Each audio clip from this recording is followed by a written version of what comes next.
Chai! Now wow, people wey suppose talk truth to power don't off mic. And if we talk, now 500,000 they go summer us, call them hate speech.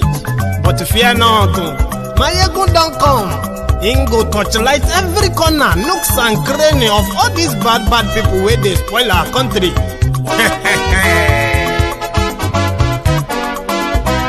So my people make we loud, Maiyegun don't come, my people make we shout, Maiyegun don't come, Maiyegun don't come, man of the masses, Maiyegun don't come, Maiyegun Diary Politico, Maiyegun don't come, this one not the off in mind, Maiyegun don't come, and in the touchlight every corner, Maiyegun don't come. Okay, some people be they holla say they want the power. Chai, them be promise us say we go get light and power.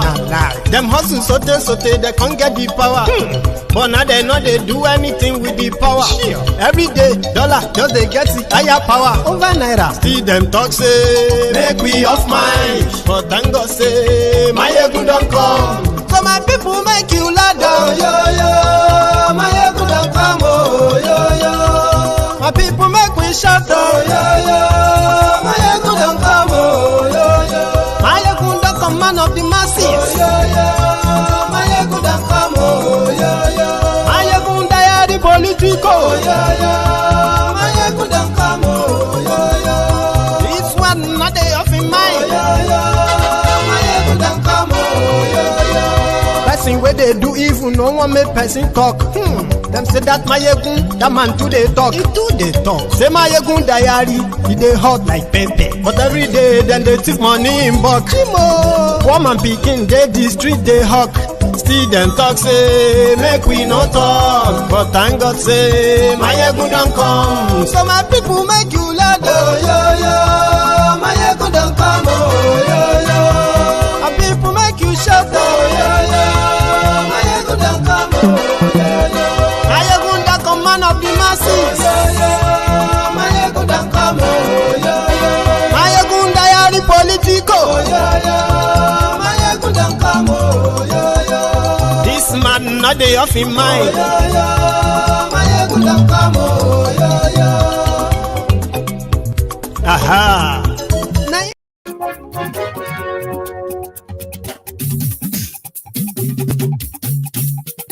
Hello there.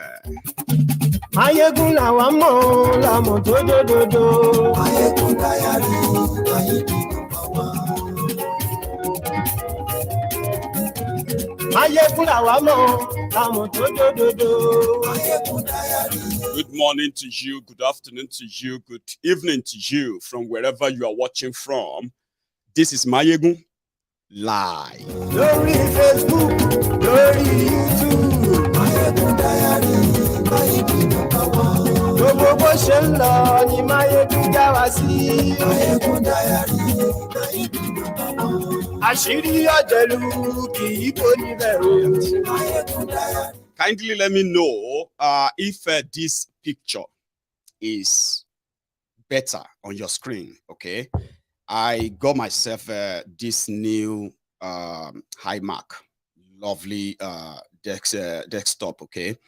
And I'm trying it out tonight, and I want to know if everything is going on fine. If the words are tallying with my mouth, like, so you should please let me know. And if the voice is quite clearer as well, but while you do that, share the broadcast. Ani Maiyegun làwa mọ̀ dódódódó. Maiyegun Diary, Maiyegun number one.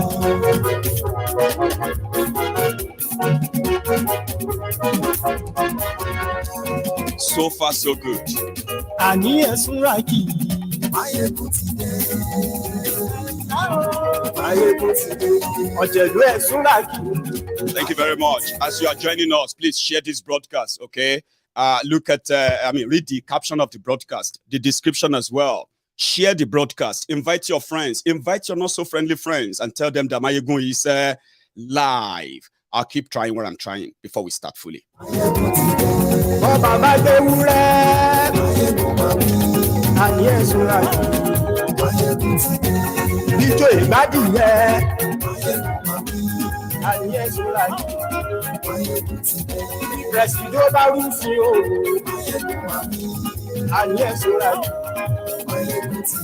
Did you say low sound?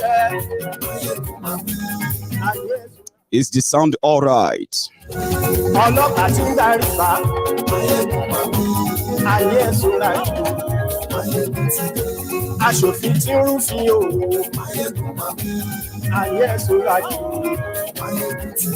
Thank you very much for joining me this evening.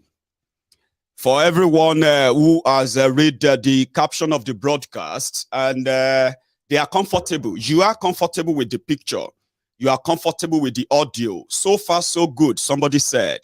Now we can get started, okay? So from wherever you are watching from, I hope you have also read the caption of the broadcast, or if you haven't, I'll quickly take us through that. Now, you know, one of the reasons why Nigeria has been in turmoil is because of the immunity from prosecution given to the armed Fulani terrorists. And what they have told us in the past was that from the onset, you know me, I like going back to the way it all started from, so that you understand some of, you'll be able to understand why we are where we are. And then the guys who are trying to be posturing like a sanctimonizing and all that, they will not be able to play with your mind. And you probably get to understand why people like us have never, ever, and would never, ever trust any word that come out of the mouth of these criminals. They told us, they said the terrorists terrorizing Nigerians, they were from Mali. They were from Niger. They are from Chad, Libya, Cameroon. They told us they were from everywhere. The question people were asking them was, how did they get into Nigeria? How did they get into Nigeria that they have now become a bigger threat? They said, no. The real Fulanis are the ones who just go with their cows everywhere. Deal with these terrorists. This is terrorism. If people from Chad are killing people in Oyo, do you know how many thousands of miles they have crossed before they go to Oyo? If the people from Libya are killing our people in Ekiti, then we should ask those who are supposed to keep us safe, how did they get in? How did they get here? Now, we were asking these questions from the earlier stage of this whole madness. But guess what? Many of us, and people like myself, were gaslighted. We were called alarmists. We were called enemies, trying to create problems in Nigeria, even though we were just exposing the problems that they have brought upon Nigeria. We didn't know that they were going to give them immunity from arrest, and if they were ever arrested, immunity from prosecution.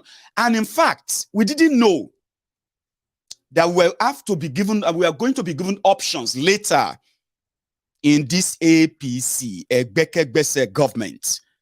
So they said they were from Libya. Then deal with them. How did they get into Nigeria? Who are these guys? How could somebody who is a Fulani man, born and raised in Sokoto, decided to start killing people in Ogun State because he needs a land to feed his cow or to graze his cow? This whole thing doesn't make any sense.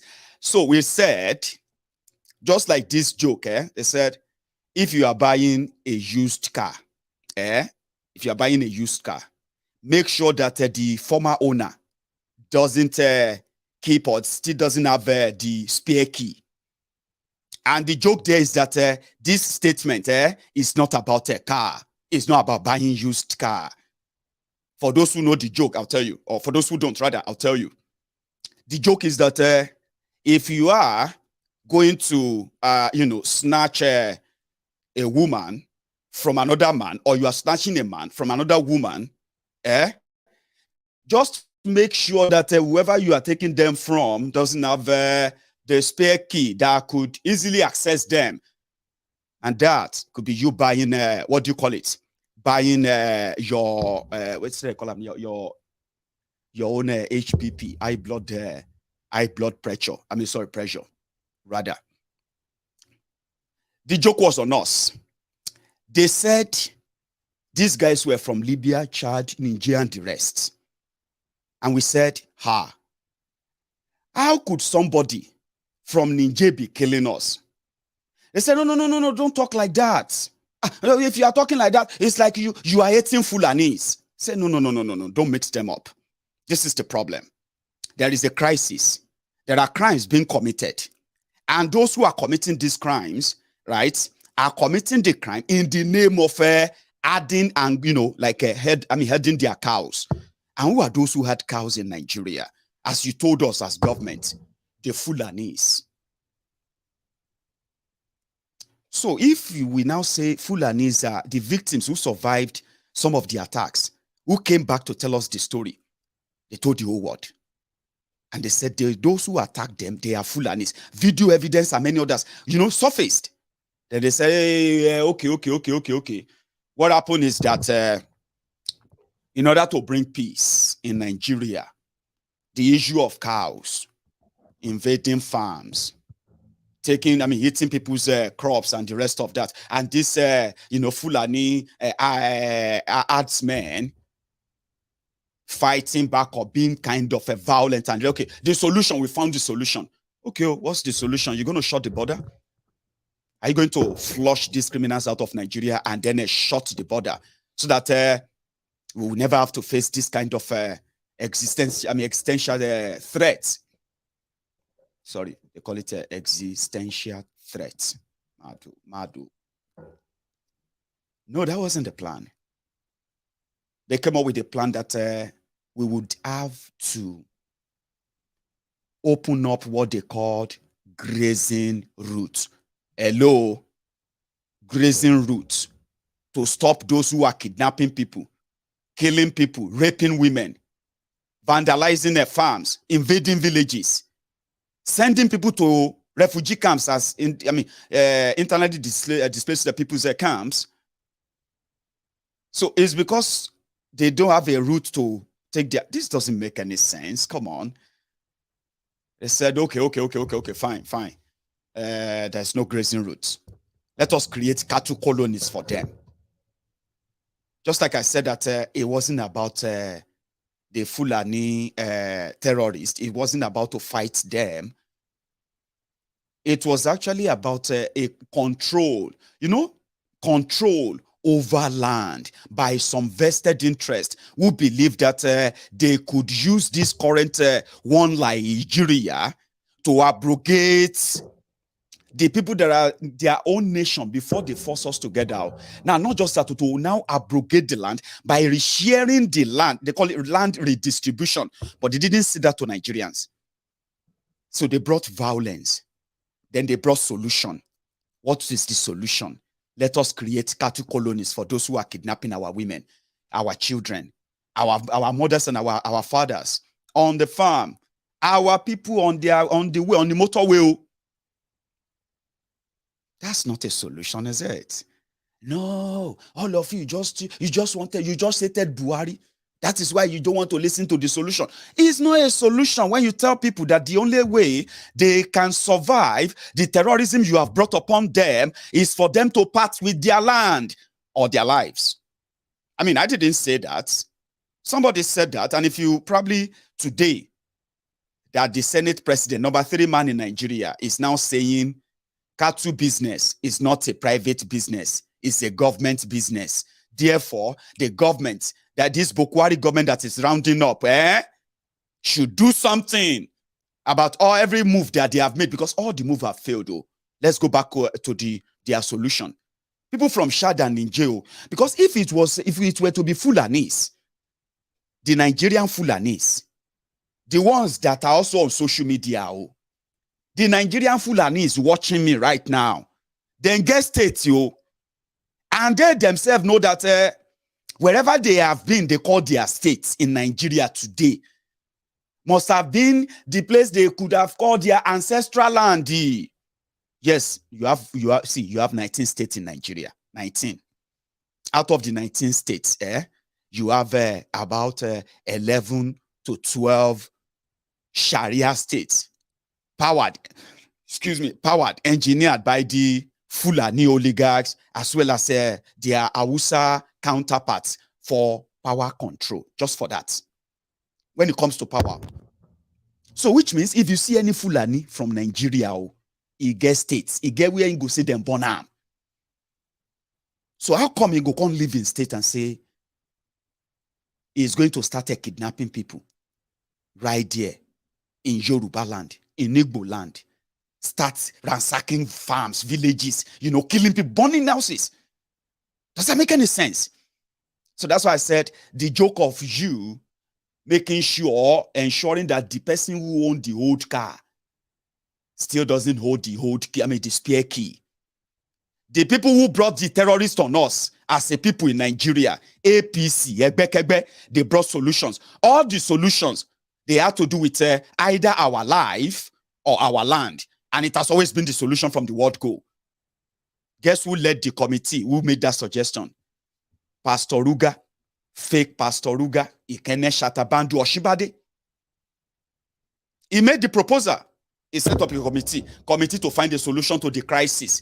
They call it Farmers' Others Crisis in Nigeria. Farmers' Others Crisis. But now only the farmers, they die. Have you ever seen anything like that before? Farmers' Others. When they say farmers and others clash, Fulani for others.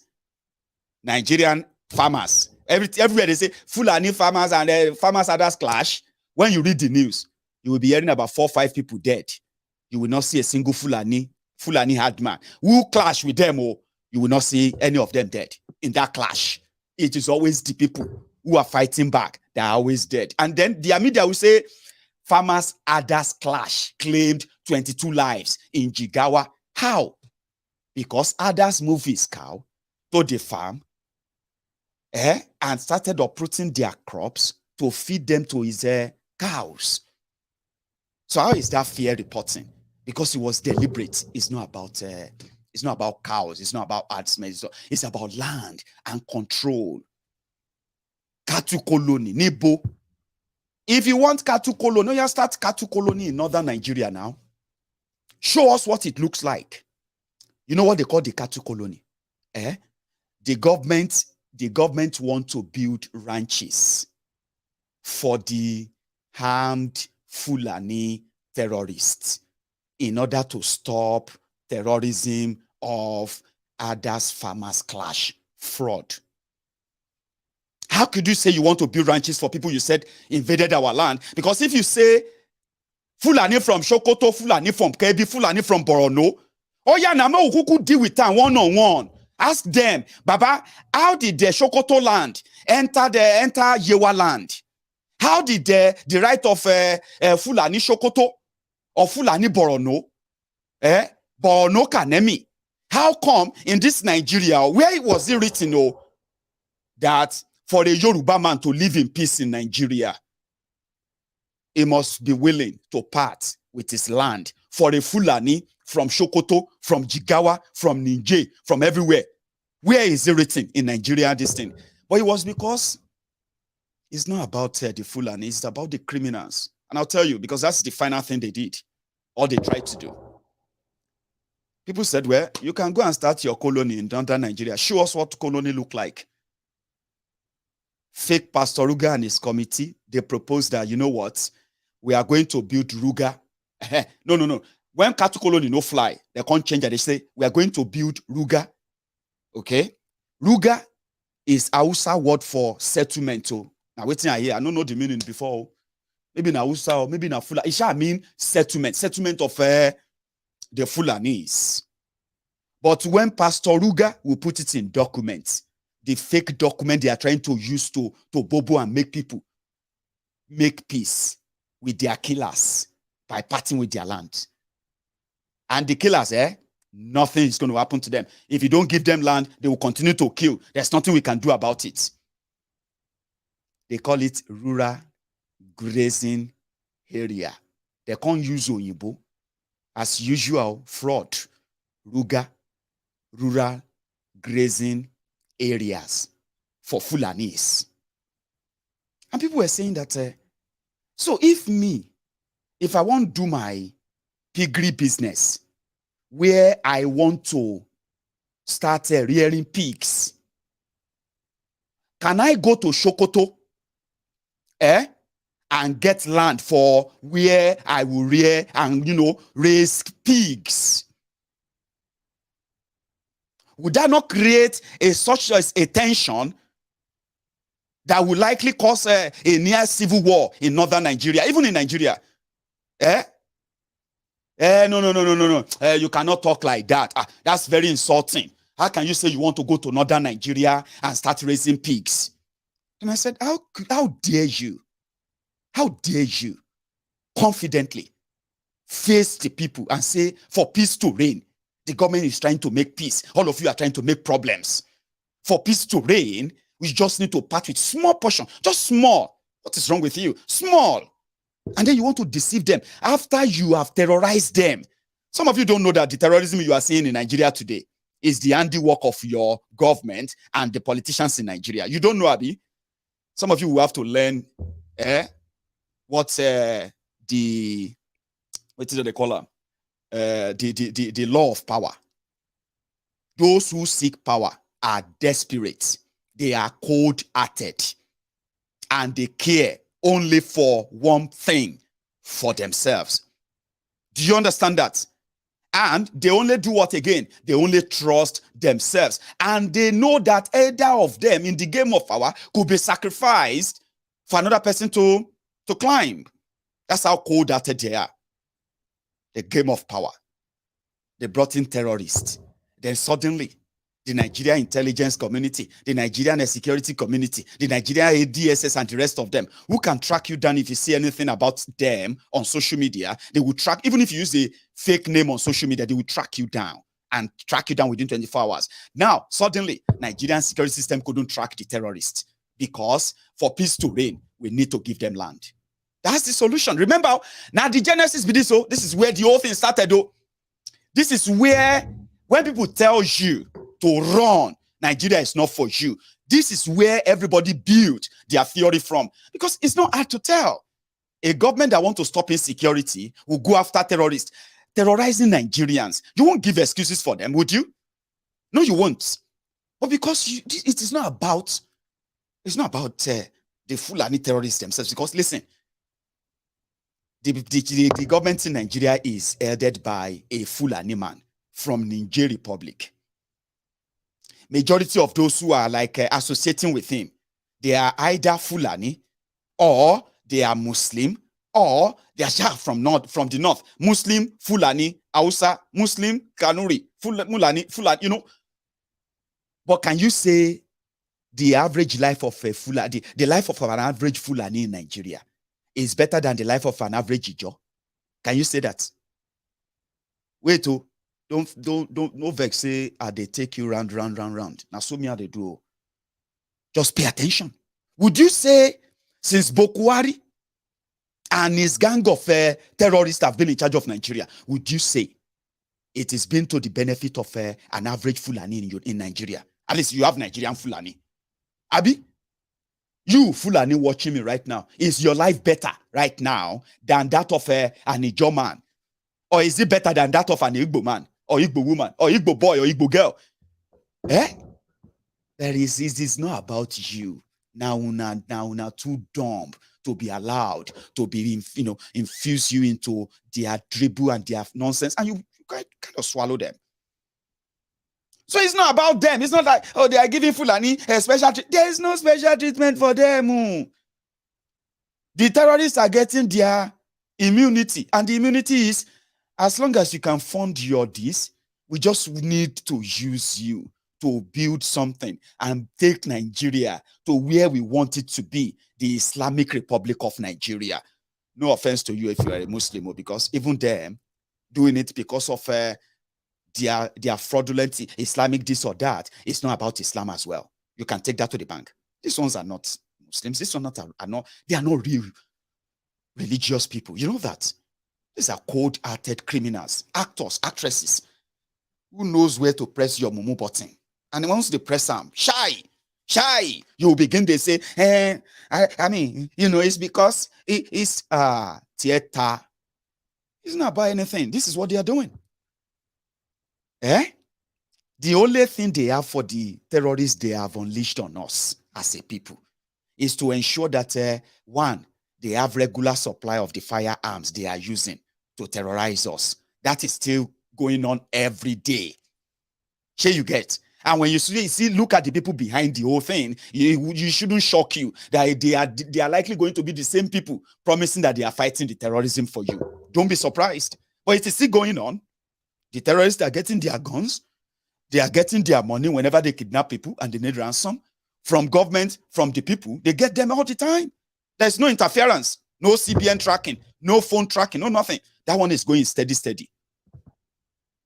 But for the real terrorists that brought them, the one that are already in power, how do we institutionalize this terrorism?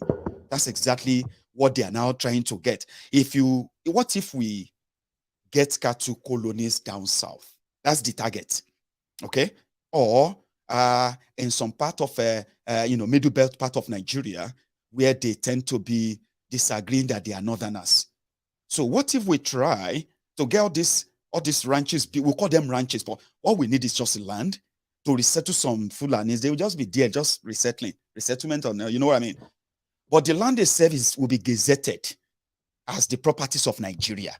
So the Fulanis, they are saying they want to relocate, build ranches for, do this, do that for, No. They are not building anything for them. Sure you get. The terror will make you think, oh, well, that sounds good. If that will be the solution, then I'll let them build it. No. They will gazette the land, just like your oil rig in Niger Delta and some other properties of supposed Nigeria owned by them. Eventually, you'll find out later that all those land belong to different families from northern Nigeria at the end of the day. And there's nothing you can do about it. They will tell you they are building ranches. They will use your money. They say, we are building. No, they are not building ranches for the terrorists that they gave guns to. All those are just like holding it for what they are going to do later. Because you see all those places, they are going to end up becoming constituencies within southern Nigeria. And you can say that because they are Fulani or whatever it is, they are no longer part of the land, that they should move. Where do you want them to go in 10 years' time? They will say they own the land. The government will make laws, everything that will, stimulate them and put them in. But all of that as well will not make Nigeria last. That's what I've told people. They are the ingredients that will finally break Nigeria. It's just a matter of time. Cattle colony, bawo. No. Forget cattle colony. Forget a grazing route. Let us try Ruga. Aben shireni. E wotu ni Ruga. Rural grazing area. When that didn't fly. Now so Femi Oponu Adeshina. Now so him provoke. This is a playback. For the time when Femi Oponu Adeshina said, what is really wrong with you people? Every small thing you complain. Every solution because of cows, human beings are being slaughtered, killed daily in Nigeria. It was so bad that indigenous people in Nigeria rose up to say, we are going to defend ourselves. It is our right to defend. It was so bad. But during the heat of the time, Femi Oponu Adeshina asked all of us a very, very stupid question, and it was, of what use is your land when you are dead anyway? They're asking you to give the land, your land or your life. They do shakara, they do like say, of what use is the land when you are dead? Ha! Now, from that day, I realized that we are done for. It's a reminder. Let's see. Femi Oponu Adeshina. Can actually I need to take you up on that. Let me give you a perspective. Yes. The state governments or the governors can actually give lands for ranches, but is the federal government also concerned about the kind of consultations that may have gone on between the state government and the people living in those communities who have ancestral attachment to those plot of lands? Ancestral attachment? You can only have attachment when you are alive. If you are talking of ancestral attachment, if you are dead, what does the attachment matter? What does it matter again? Ancestral attachment? You can only have attachment when you are alive. If you are talking of ancestral attachment, if you are dead, what does the attachment matter? What does it matter anymore? If you are dead, that was the spokesperson for the president of Nigeria, trying to understand why people are so upset. What is wrong with you? Why is everybody so kind of, why, you know, we're just trying to help you. Just trying to you know, what people were saying, when you have a business, you know, government can support businesses. Okay? That's fine. But if the government now says a particular business run by a particular ethnic nationality in Nigeria deserves the utmost attention of the government of Nigeria simply because they are now causing a serious havoc, wreaking havoc in Nigeria. And if we want peace, why not just part with the lands that the person is killing you because of it? At least he needs to feed his cow. We can't all be insensitive. Let's be serious. Yeah. I mean, you know what I'm saying? It's the land. You know, all of us are going to die anyway. So what's the land? Why not just give the land so that you can still be alive? You know, like, this is not coming from somebody who just want to advise you. This is coming from the spokesperson of the president of your country, which means in their inner circle, they see many of you who are dying, being killed without any help from your government. They see you as foolish people. Like, look at them, they are just foolish. Now they are dead. Look, they are now dead. So I'm saying all of this because some of you may not really understand where the angers of the people who are done and tired with all of this, why they want to be out of Nigeria. Don't think they are selfish. It is because they are tired of being played, or even themselves playing themselves. You know, it is so sad for people who realize how messed up a system like this has been. In fact, how exposed the system like this have shown, for them to still be beating themselves like they could get something out of it, something positive out of it. When others are like, no. You're not going to get anything out of it. It's going to be worse than what you have ever seen. And it's going to get worse and worse. It's just become that now. There's a guy called Bello Turji. Bello Turji is the leader of the Fulani armed terrorists in a part of northern Nigeria. The guy, they signed endorsement deal with state governors. They signed endorsement deal with him, protection deal. Imagine state governors signing a endorsement deal with terrorists so that it will not kidnap their people. Instead of kidnapping their people or killing them, they will be paying him, and he won't do that. And if there's if there are any other terrorists who want to start killing people in their state, so that Turuji will now use his own armed kidnappers and terrorists to fight them because government don't pay for everybody insurance in Nigeria.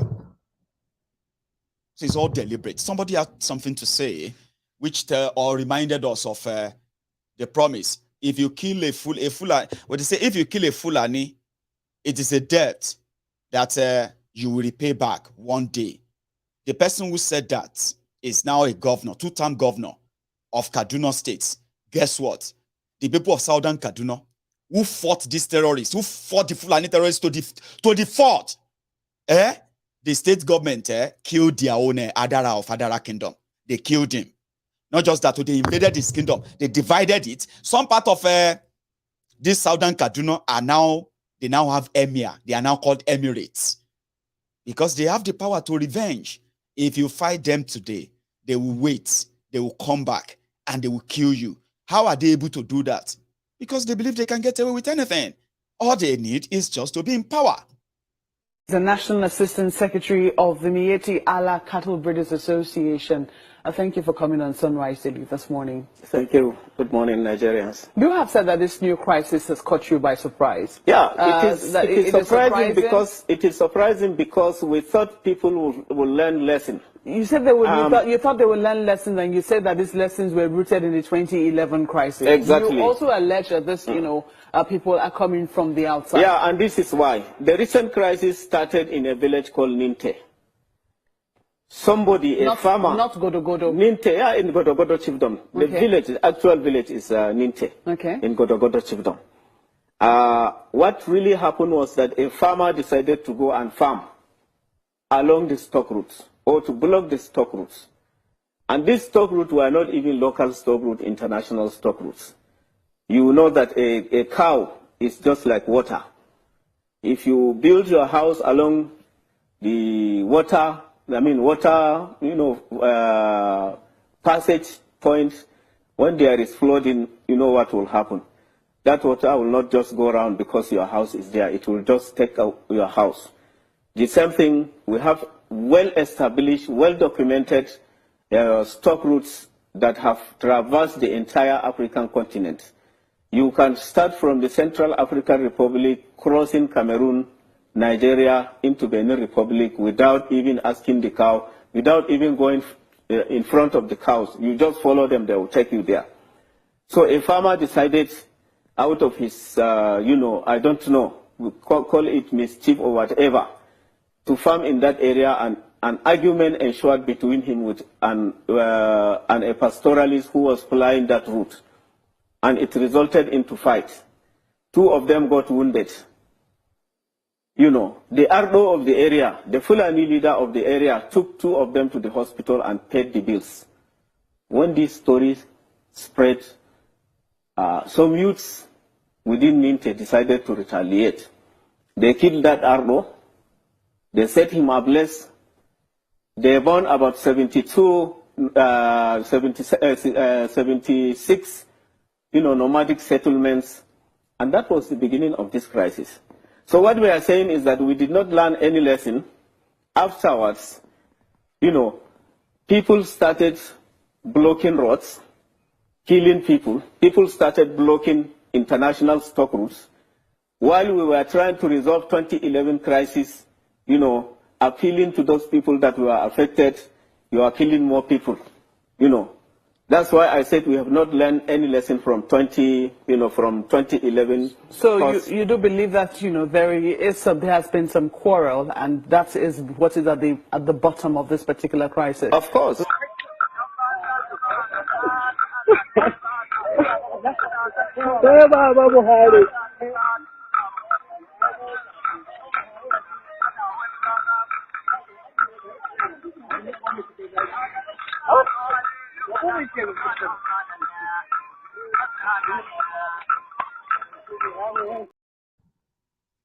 I know it can be very, very annoying. Sure you get. Sitting down there and listening to this Fulani, well-dressed Fulani, wearing a well-starched babariga, explaining the reason or the cause of the crisis that has now seen tens of thousands of people massacred or killed in the last 7 years in Nigeria.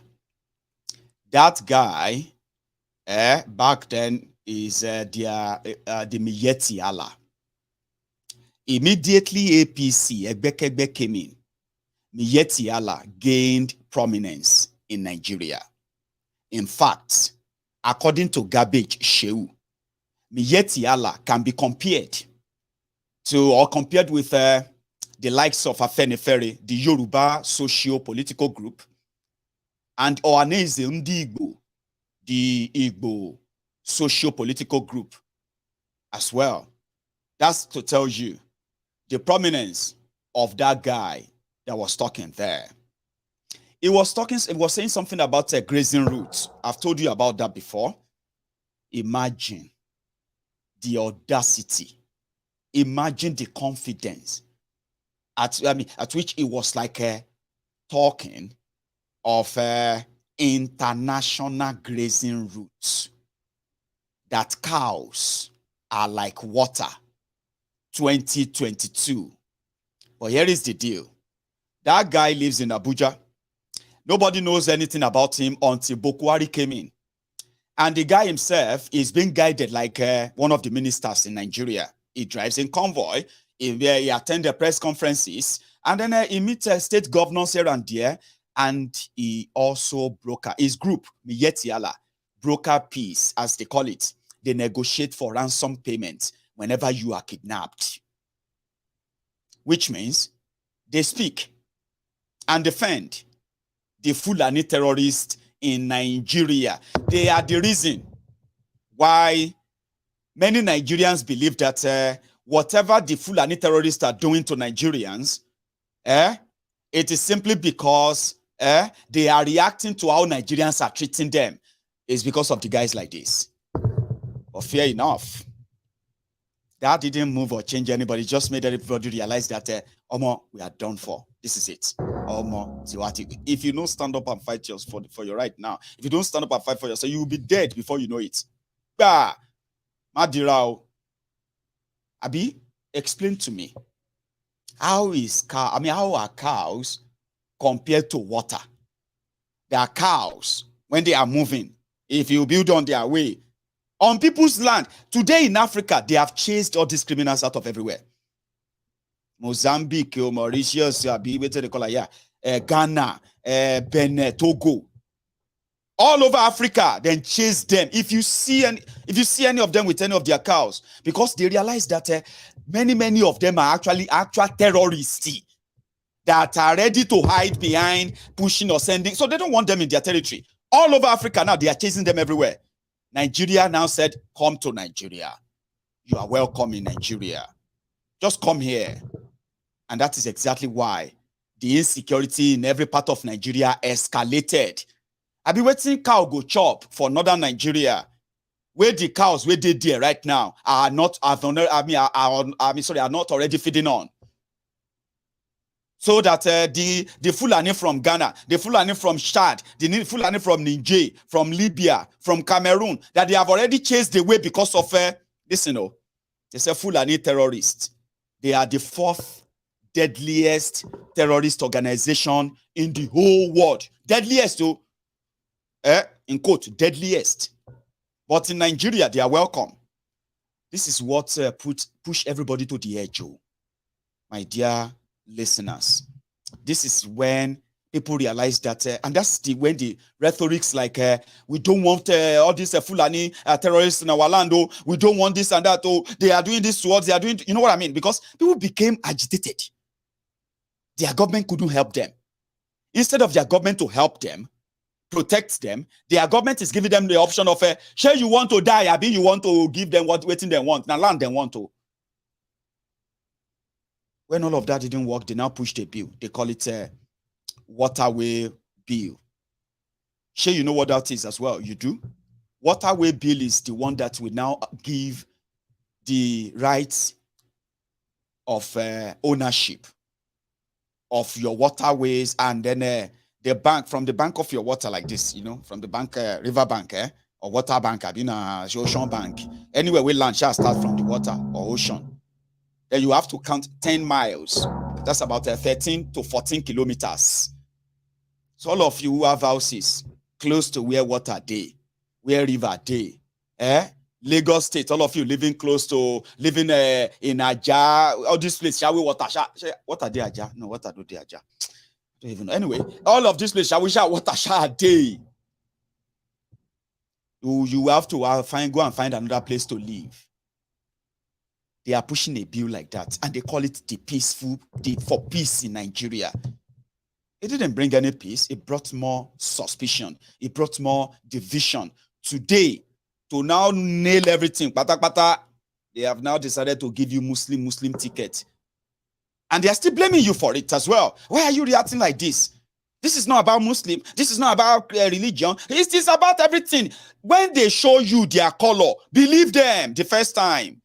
Don't they make excuses for them, because the consequences of you making excuses for them is so fatal. You can die. We have seen enough of this. Yes, we have. I have seen enough of this. I have reported enough of this myself. So they gaslighted us. Stop saying that. Just say you don't like. I said, no. A Fulani man, a Joe man, a Yoruba man, Igbo man, I don't get problem with them. Why should I? When I did my small corner, they try to survive. Then they did their small corner, they try to survive in a skilled, rigged Nigeria. But the moment they can't say where I did, they try to survive on my own. Can't bring gun, can't they pursue me? That is what I'm talking about. We know those who are doing this to us. We know where they are. We know those who are backing them. So how dare you trying to gaslight us? How dare you trying to make us look like we are the real problems here? For 7 years, they made some people believe that now people like this Maiyegun, they cause problem. Today, many of you in northern Nigeria, you fear Nnamdi Kanu. You fear IPOB. Than you fear the armed Fulani terrorist or even Turuji. Do you know that? Anyway, do you know that an average northerner is more afraid and scared? God knows what they told them. God knows what they have fed them. He's more worried about what Nnamdi Kanu can do, what Sunday Igboho may do. What IPOB, what they can do. Nigeria, Buhari is being gentle on these people. But when you mention Turuji, when you mention Shekau, when you mention Shetima, when you mention Buhari, when you mention all these terrorists, you can tell their countenance, you can see their feelings and all of that towards them. Have you ever noticed that, Abby? No? No, you should have. They are more worried about what other people are going to do where they are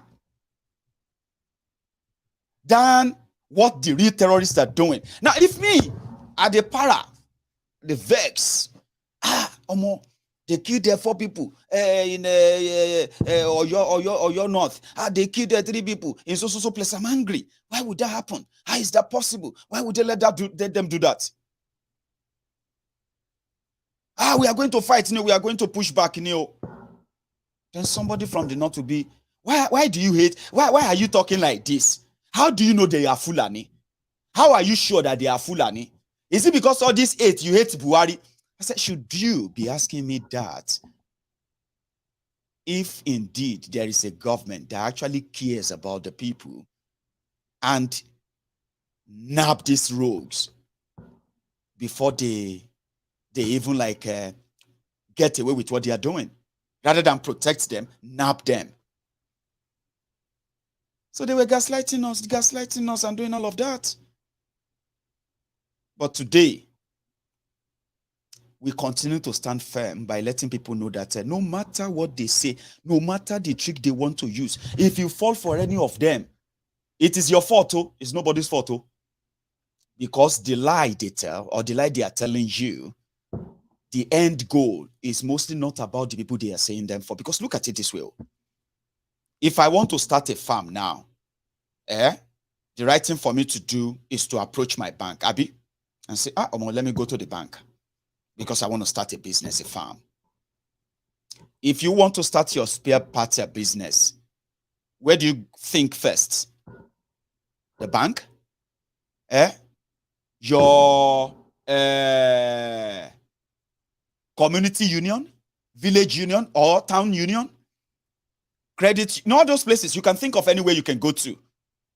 But you're not going to go and buy AK-47 and start kidnapping people and say, because you want the government to give you money or to give you land or to give you this whatever you, so that you can start your business. So we have seen enough. So when the Senate president, your Nigeria Senate president now came out Thank you, Michael Igwe. Thank you very much as well. My first super chatter. Let me see if I still pick that. Chika. Thank you, Chika. Thank you, Michael. And thank you, Chika again. Thank you. And then I have another person here, which is Majek, T Majek. Thank you for that as well. I appreciate all your super channel. I also appreciate your comment as well. Thank you. Cow business is a private business. If Buhari care about Fulani herdsmen in Nigeria, he would have told Emefiole, like he did on several occasions, right?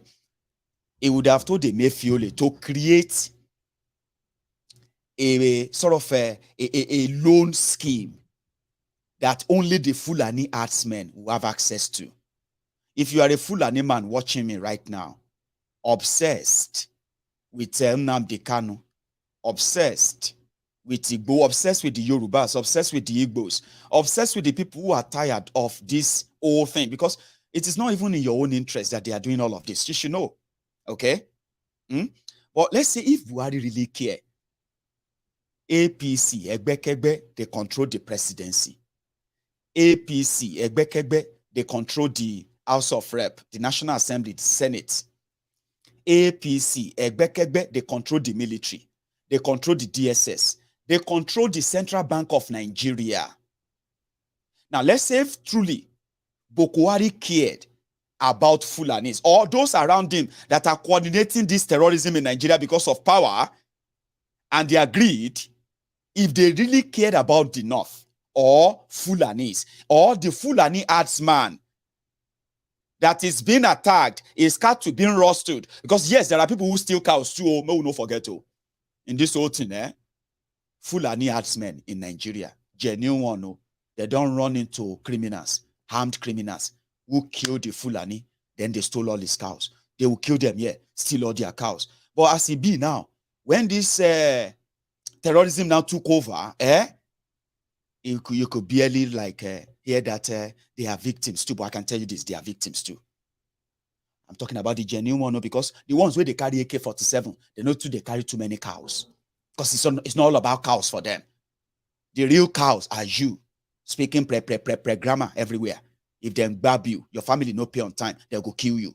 Go pick another one. Like they catch a chicken for everywhere. But that's not what I'm trying to in a way bring up.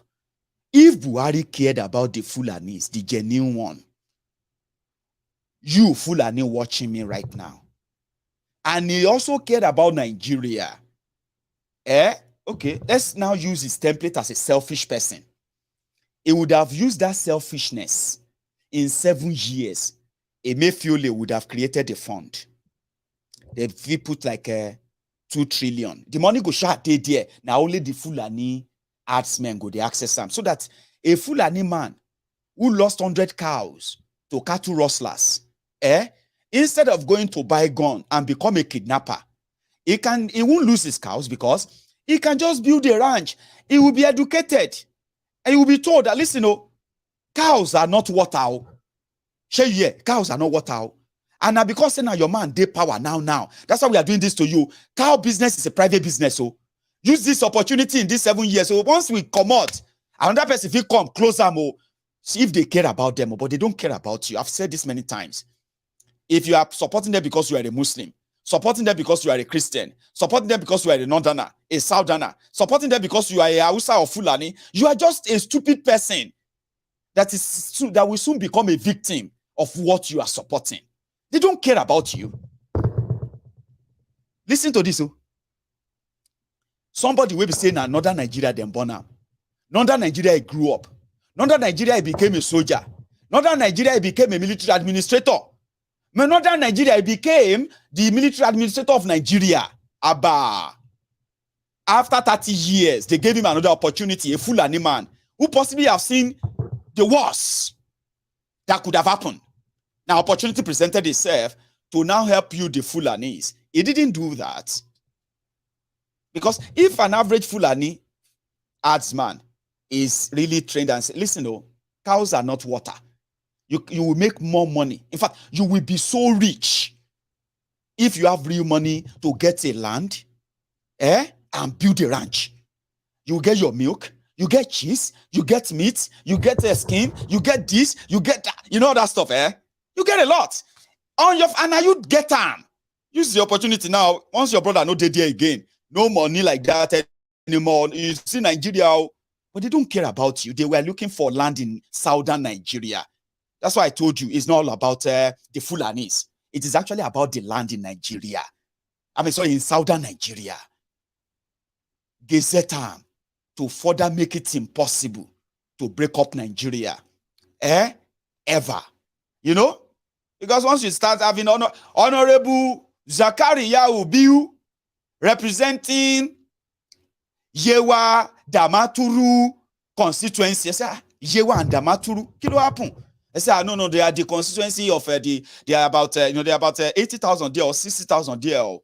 They have their local government. They are small, but they are in Yoruba land. Yewa Damaturu constituency ke. That's what they are building. Now, when you now want to say you want, they will say Obi Opo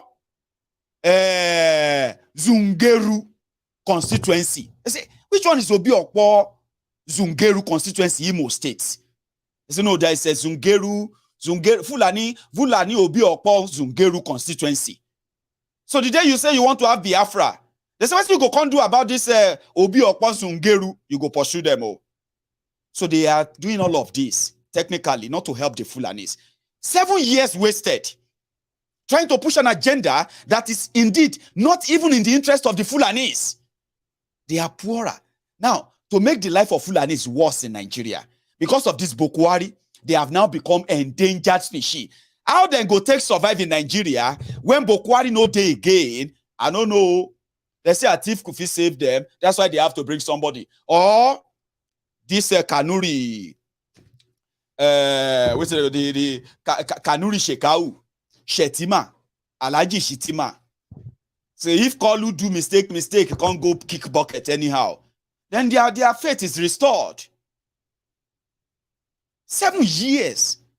No single impact in the life of the Fulani herdsman in Nigeria. 7 years. They are talking about cattle colony. They are talking about Ruga. They are talking about all these things where they will build they will build ranch, they will build schools, they will build hospitals, they will build playing ground, they will build markets, they will build this blah blah blah blah blah blah, so that Fulanis will not be going everywhere to kill people anymore. 7 years, ladies and gentlemen. Not even a prototype is built anywhere in northern Nigeria, which will tell you from the word go, give your land or your life, give your land or your life is actually not about the Fulanis. They gave those criminals the guns to kill us, threaten us, intimidate us, and then bully us to say, okay, yeah, take them.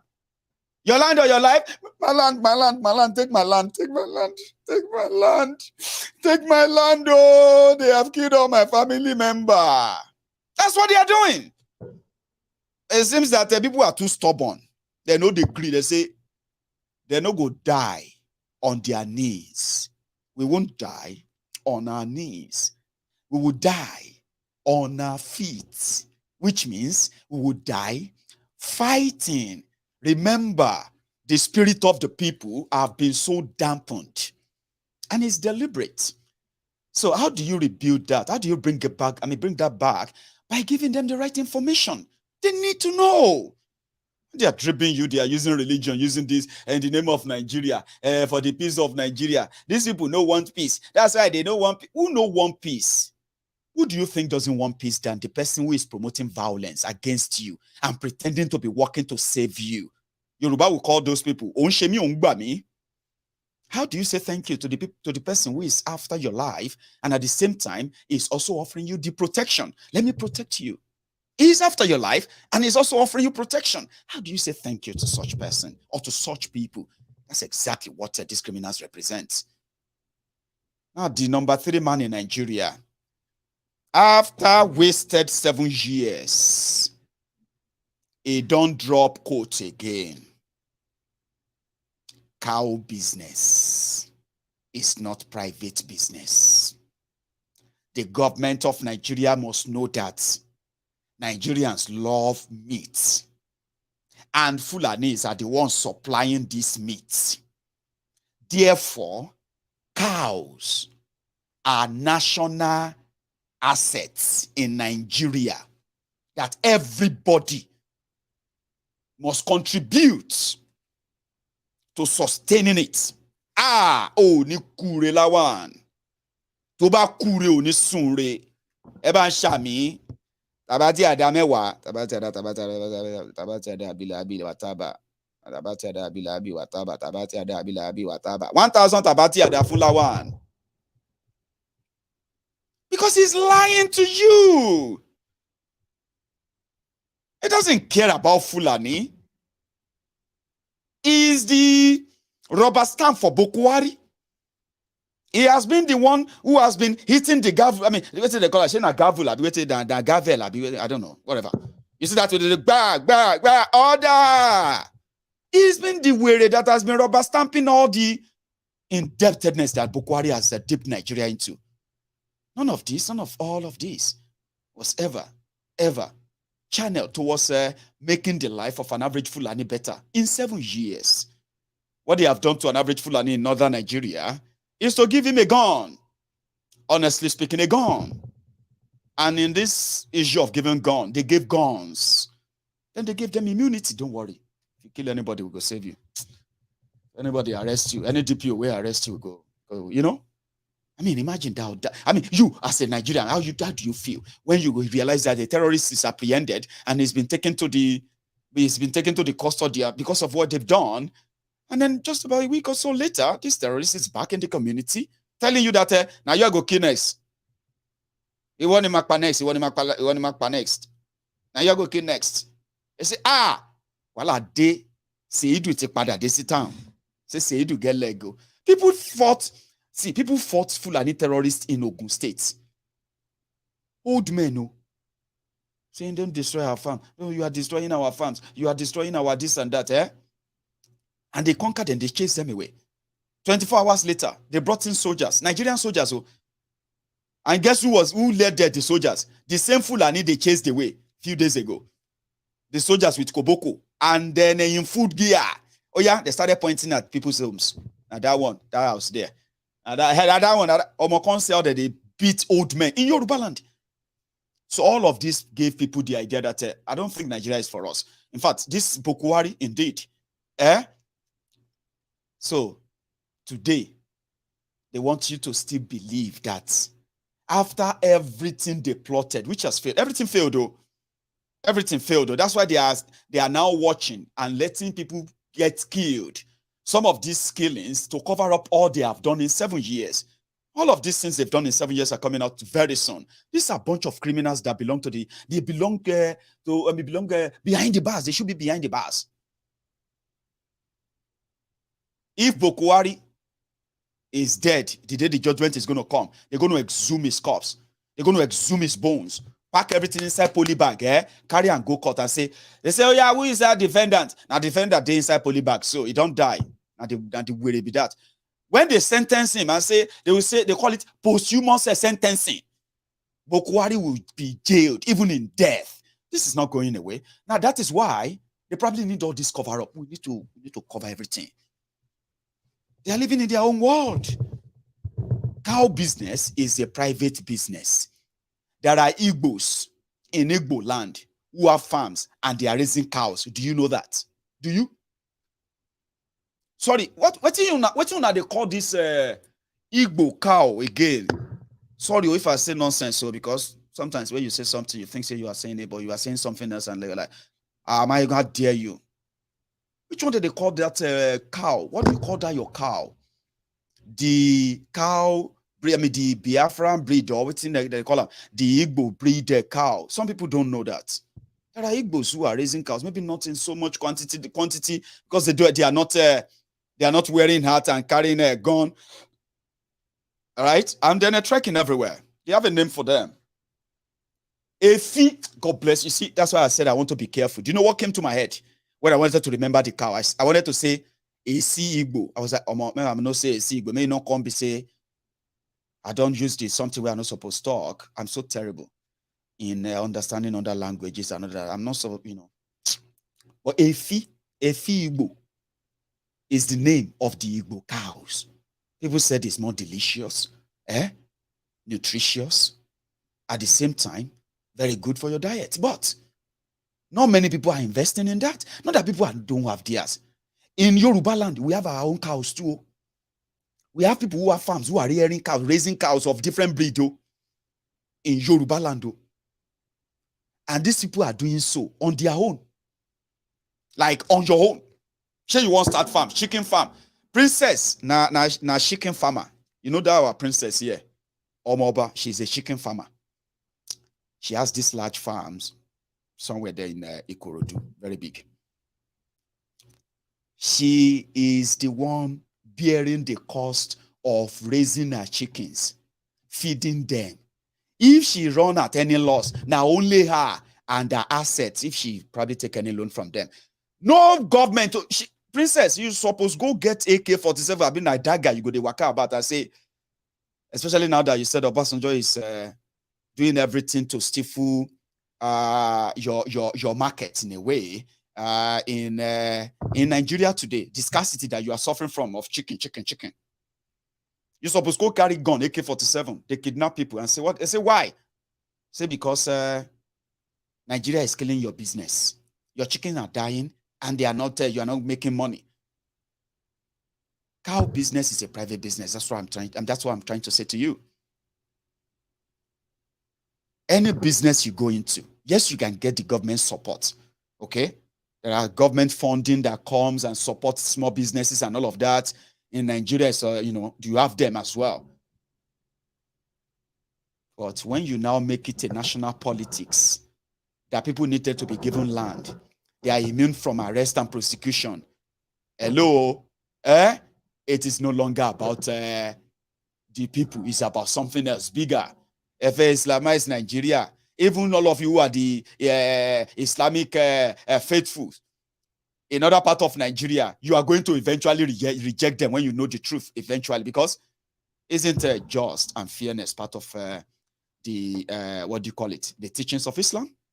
These guys are heartless, and you know that. So if they hide under religion to push anything, if you buy it, now your death certificate you they buy in the name of religion as well. And it may be the last day you just realize, well, Lord, what have I done? Oma, what have you done? What have you done? No. So don't let anybody use that religion, because this guy, when you look at them, you can tell me, this is not about the Fulanis. Femi Oponu Adesina, once again, ladies and gentlemen. The state governments or the governors can actually give lands for ranches, but is the federal government also concerned about the kind of consultations that may have gone on between the state government and the people living in those communities who have ancestral attachment to those plots of lands? Ancestral attachment? You can only have attachment when you are alive. If you are talking of ancestral attachment, if you are dead, what does the attachment matter? What does it matter again? The National Economic Council that recommended ranching went around those states. It didn't just legislate it, there were consultations. So, if a state does not have land genuinely, it's understood. Not every state will have ranches. You don't have to have ranches in 36 states. So, if there's no land genuinely, fine. But where you have land and you can do something, please do for peace. What will the land be used for if those who own it are dead at the end of the day? It's better, like somebody has said before, it's better to live on the land than to be under the land. Can you believe that? For the sake of the Fulani terrorists, it is better to live on the land than under the land. You can make do with whatever you want with that. So, Lawan, there are things that a cow business, business is not a private business. You can please tell him that, Nigeria may be their personal wallet, the elite of the North. But there are people inside that Nigeria that are not part and parcel of that property of that Nigeria. They don't own Nigeria. I mean, they don't own Yoruba land. And I bet they don't own the southern Nigeria too. They own nowhere, by the way. They actually own nowhere. But if in their mind, Nigeria is their private company, then we will always like to remind them, right? That when the illusion dies, when they wake up, there may be no Nigeria anymore for them to brag about or dream about and lord it over. Again, I'm going to take a short break where, let Kolu clap for me. At least let Kolu clap for me because I can't see all of you clapping for me anyway since we started. That will be achieved by... Thank you. Thank you. So what we're going to do is that I'm going to take a short break.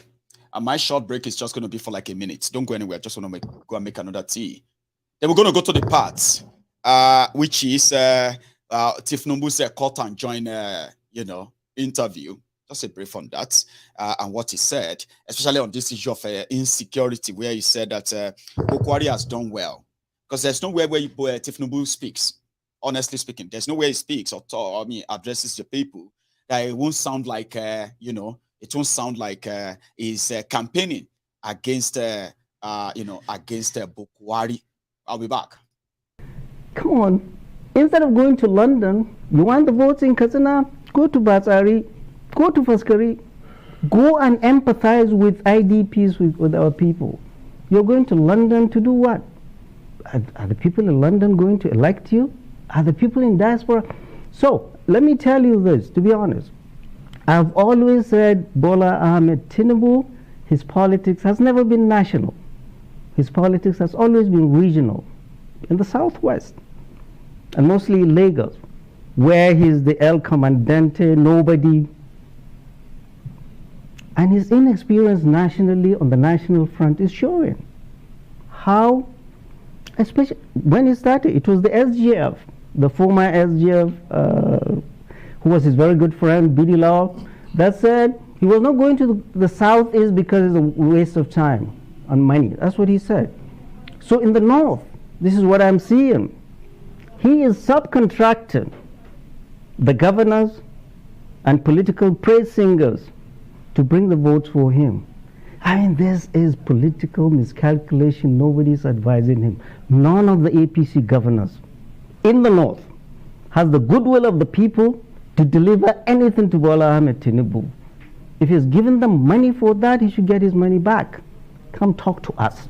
We don't know him. Look, let's compare and contrast him, a Muslim from the southwest, doing the same ticket as late MKO Abiola and Kinkibe. They're totally different people. MKO Abiola invested in relationships in the north for a very long time. He knew people. Long time, since Shagari's time, 79. He invested in relationship. So also Obasanjo has invested in relationships. This guy, Bola Ahmed Tinubu, thinks it is bullion bands that will get him to the office without talking to the people, without meeting the people. And I see the questions that were asked. I was scandalized. I mean, they're not talking to us.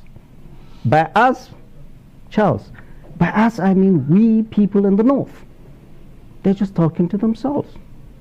And Gandhi said, whatever you do for me, without me, is against me. They don't understand us at all.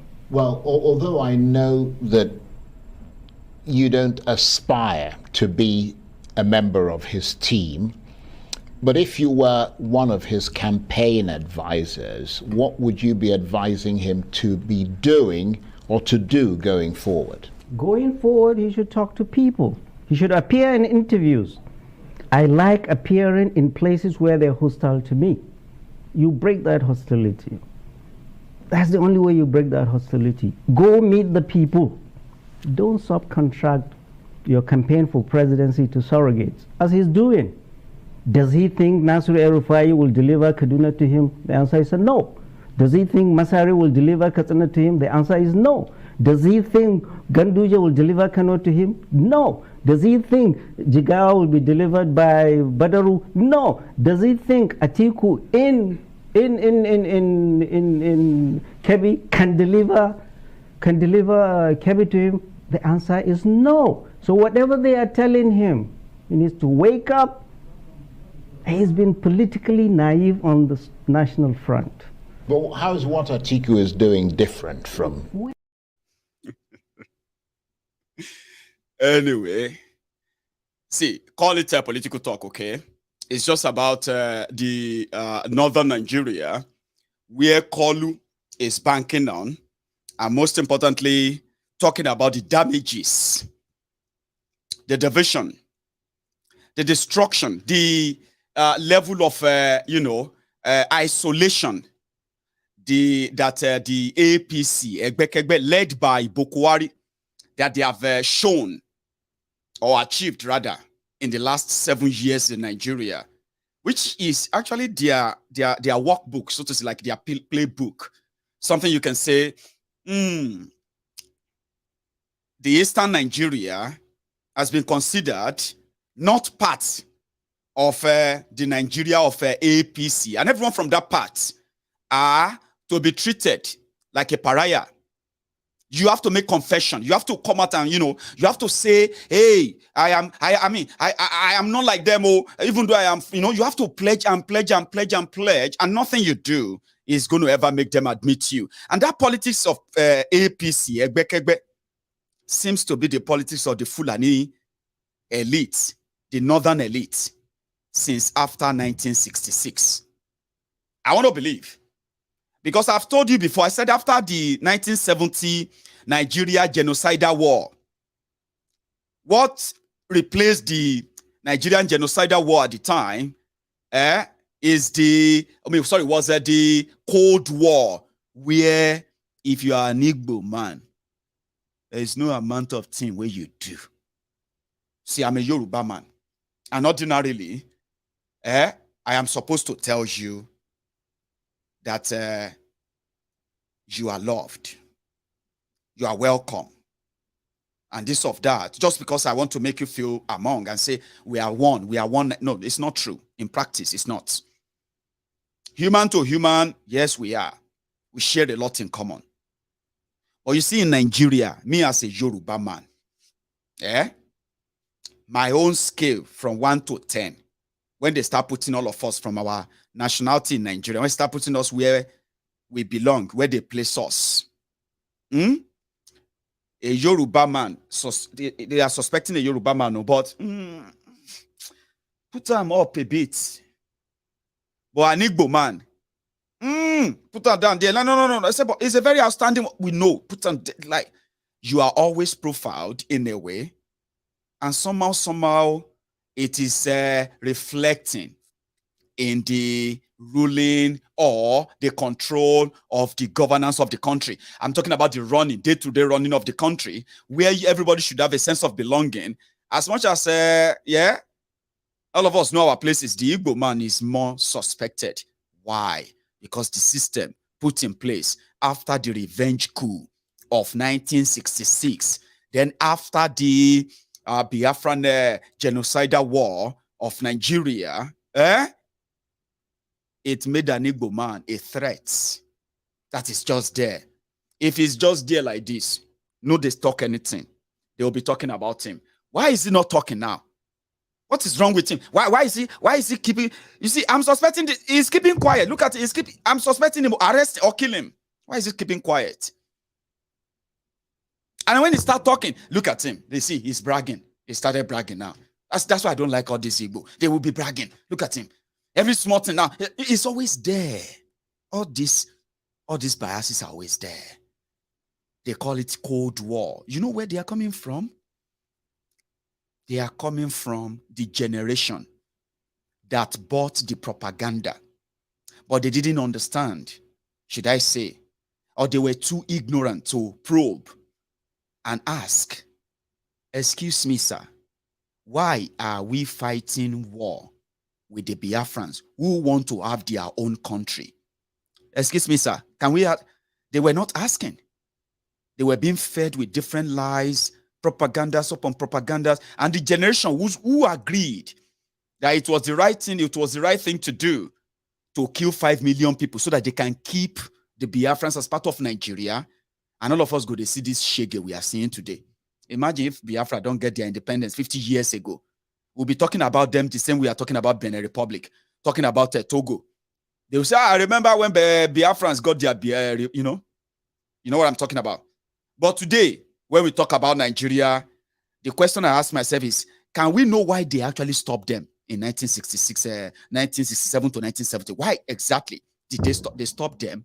Not because they love Biafrans, not because they love anything about Biafra, but because Biafra was sitting on the future gold mine of Nigeria, and that could just spiral the people of Biafra as the most luckiest out of the past century, with the best of the best ideas and the best working country. You know, Benin Republic no get anything, Togo no get anything. Biafra would have been the richest in Africa by now. I'm not saying they would probably, whether they won't be mismanaged or they will be managed well or not, that's another story. But it would have been one of the richest in Africa today, honestly speaking. Because you see all this Niger Delta everywhere, they will be part of Biafra today.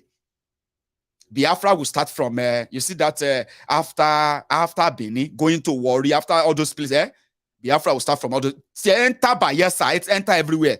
Go and check the people who make up the body of a Biafran region. For that 3 years, you will see everybody from every part of what is today the eastern part, what is the whole eastern region of Nigeria. They would have been the richest. They would have been the best. I mean, for real.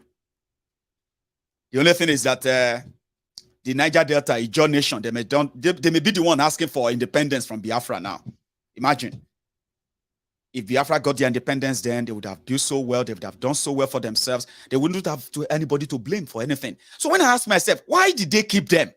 Have you ever asked yourself that question? Like, wait, why did they keep Biafrans? Is it because they want all of us to see this shege together?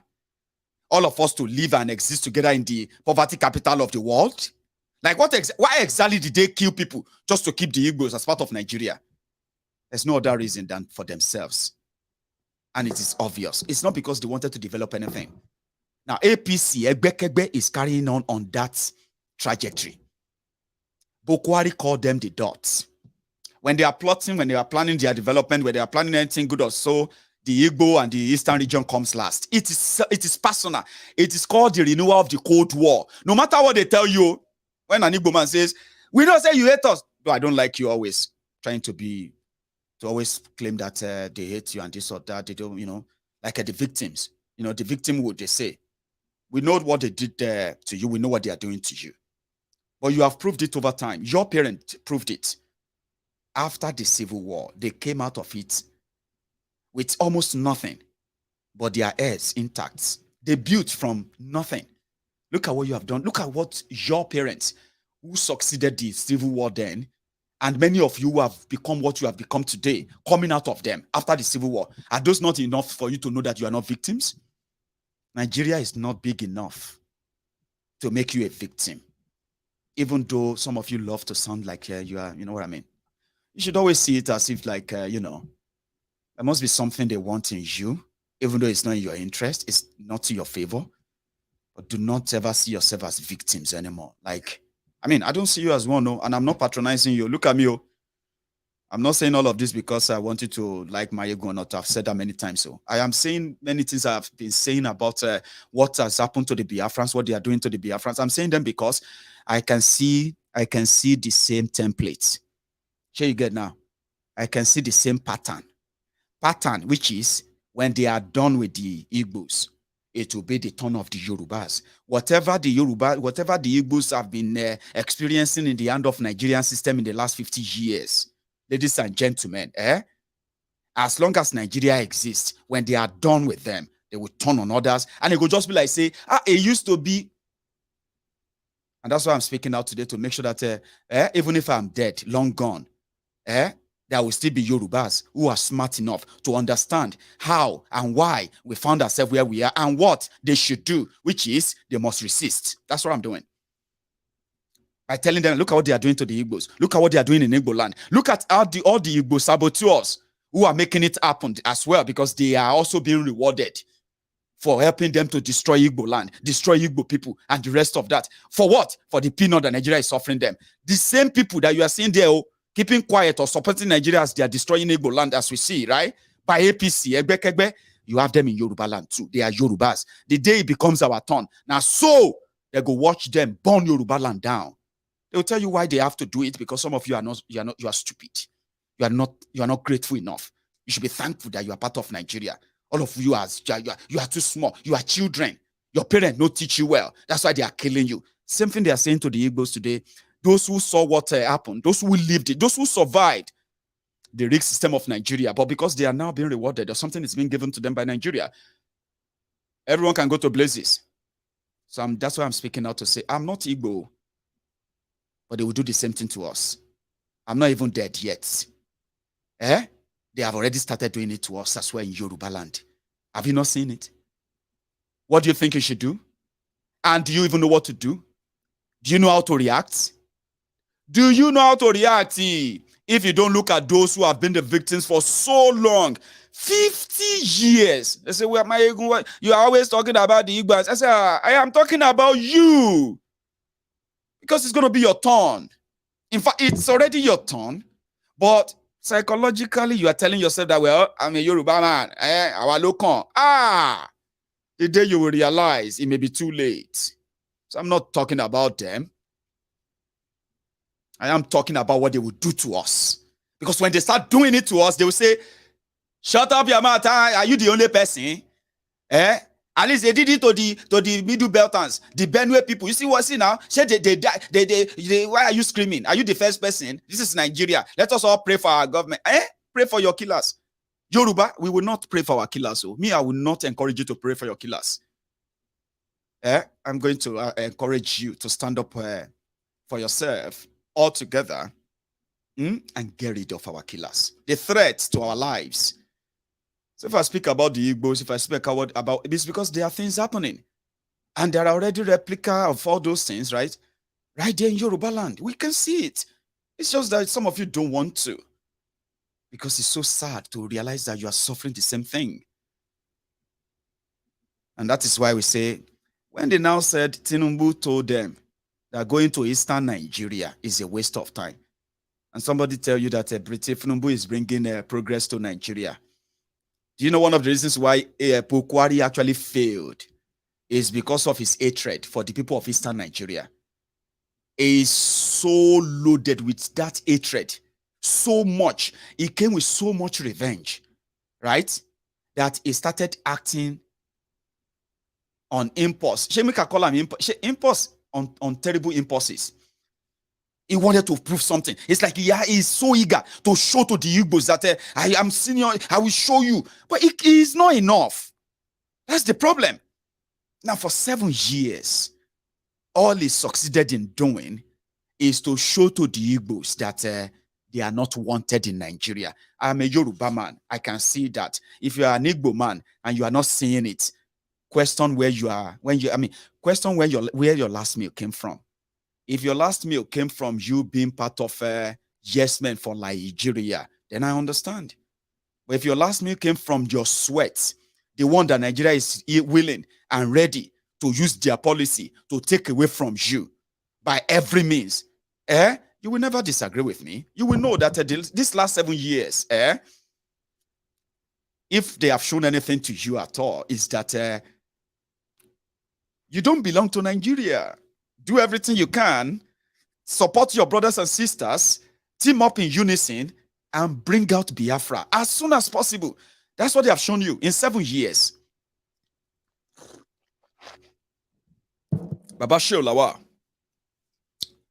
Babashir Lawan was the man who bought the form for Kolu, the presidential form for Kolu. And Babashir Lawan said the first shock of his life was when they were trying to, at least for formality's sake, we don't pay people, we go pay everybody. But for formality's sake, let us go to the, as we don't go to the west, we have been to the northwest, we have been to the northeast, we have been to the north central, dangerous places. So we have been to here and there, but we need to go to south. We need to go to the southeast and meet with our people there. Tifnumbu categorically told him, he said, listen, Abashi Lawan. Going to Eastern Nigeria to go and talk to the Igbos is a waste of time, waste of money. And I don't want to waste my money or my time going there. Really? Okay. That's strange. I'm surprised. Even Buhari was not afraid to go to Igbo land to go and pretend that he likes them. He's one of them. You. I fear you. So when they now brought their Muslim ticket, Babashi Lawan said he had to run. He's closer to them. He's very near them. And usually, they say if people show you their true color the first time, the ideal thing is for you to believe them. Don't give excuses for them. Because whatever they tell you is who they are. Indeed. The Igbos are not wanted in a... Maiyegun, what do you mean by Igbos are not... Well, okay. Maybe I shouldn't say that, Abi.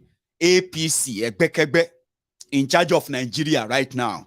As long as APC, Egbekegbe, is in charge of Nigeria, they will continue to remind you as an Igbo man, as a Southeasterner, Ijo man, Shekiri man, Yoruba man, everybody from that South where they created because of politics as well, Una be una nation, no, but I'm not disputing that. I'm just saying, all of that we then created because of that. To Nigeria, you be Biafrans, you be Easterners. So as Easterner, they would never trust you. And they will continue to let you know that Nigeria is not for you. One of you was president, especially Jonathan. He was president. And God, man, he was the most humiliated president you've ever had. Because he's a Southerner.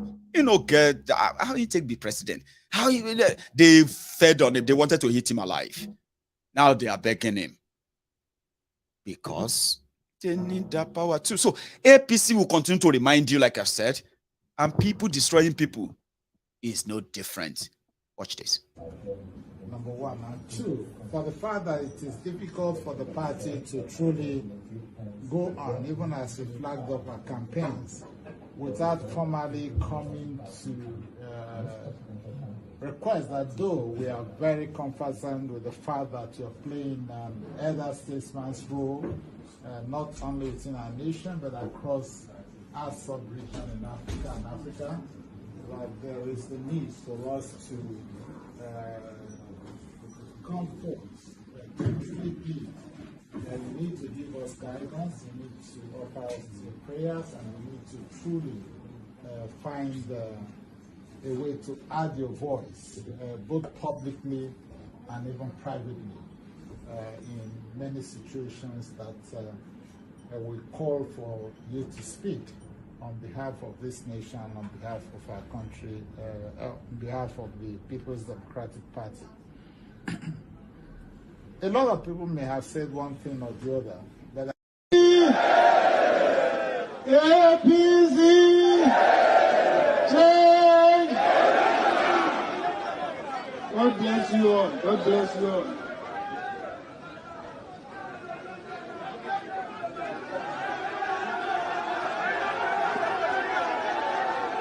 Thank you. We will change Jonathan, don't worry.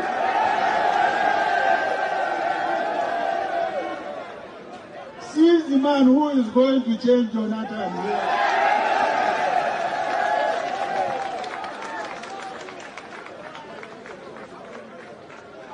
The chairman.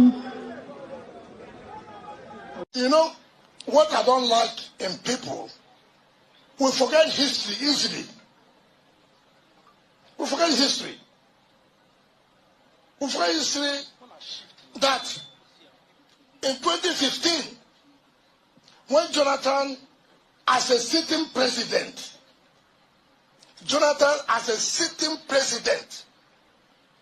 I'm not talking as a Cuba, as a presidential candidate. I'm saying as a sitting. So they are begging him now to come and endorse Atiku, so that Atiku can rescue you from APC. Egbekegbe. Somebody already said that people, PDP, yes, you can say that too. People destroying people, PDP, na bad society, APC, àwọn ẹgbẹ́ ibi àwọn ẹgbẹ́ òfò àwọn apààyàn. You with me?